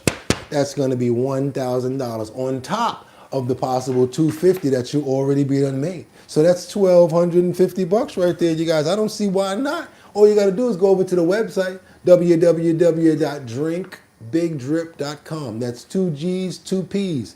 All you got to do is go to the first page, put your email address in the mailing slot, and we'll keep you updated on where we're going to be and when we're going to be doing it. That's right, you guys. You see that? The weather's broke outside. We got the sun out. We're back, New York, so that means we can do our events again. Hopefully you guys get a chance to come out the same way Mark Dorfman did, the same way Casey did in Staten Island, had a great time. We'll get to see you guys. Only one thing is, it's an alcoholic drink. You got to be 21 and older in order to be a part of the show and in order to be a part of the situation and tasting the taste test. And last but not least, can't wait so you guys can meet DJ Don Dada, formerly of Black Ink Crew. Very nice, very professional, as well as now an executive producer with her own writings and her own show.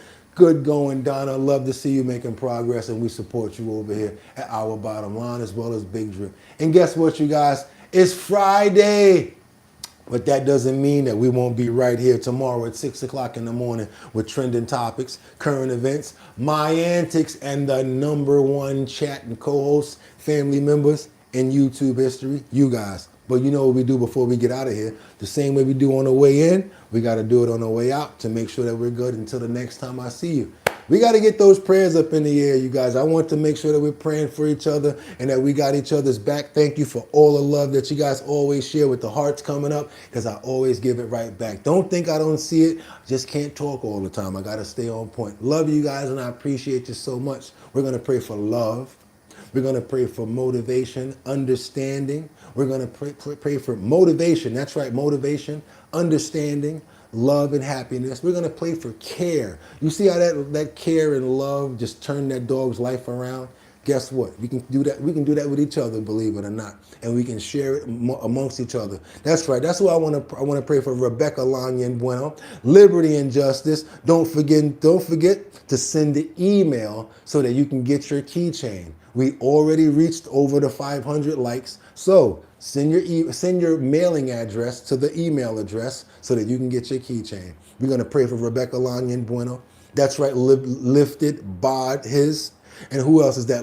Batty Lynn, praying for Luigi. We want to pray for Miss Allison. Also, we've got Teddy in the building that we got to get those prayers up for. I see lifted. Who's that? Rebecca Lanyan Bueno and Luigi. That's who we've got left today, you guys. And I want to just put some more prayers in the air real quick. We've got Rebecca Lanyan Bueno, Terry, can't forget about you, Sam Champion, Mark Dorfman. Who else we got that want to be under no prayer? Peerless Poe. We've also got Ad Rains, Batty Lynn. Thank you so much, Batty Lynn. I couldn't do it without you either. Thank you so much. We got Luigi, Rebecca Lanyan Bueno, Lawrence. I see Charlie. We got Winter. Thank you so much, Winter, for coming and always being on point. Rose, I see you in here, Rose. Thank you so much. Praying for you and your family and your pets as well. Charlie, that's right. We got you up in here, Charlie. Teddy Marcello, Miss Allison, thank you so much for showing up. Miss Swanza, hope you're doing good. Thank you so much for showing up. I really hope that you're well. Charlie Schmidt, we got Peerless here.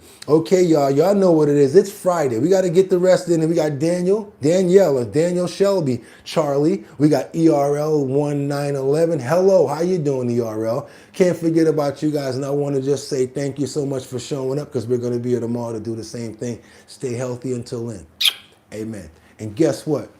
Y'all could have went anywhere, but the fact of the matter that y'all came here to chill with me, I appreciate you. So until tomorrow, until 6 o'clock in the morning, I will see you guys here again for what? Trending topics, current events, my antics, the #1 family, co-host, and friends in YouTube history, you guys. Couldn't do it without you, because if I did, like I always tell you, they'd be knocking in the door with a white jacket for me, saying, get them. That's right, you guys. See you guys tomorrow. And again, go ahead and send me the email to bridgethisllc@gmail.com. Send your address. 3 people are getting keychains. 3 people are getting decals. Until tomorrow morning, 6 o'clock, same place. Y'all could have went anywhere.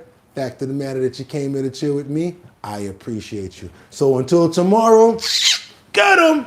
Peace.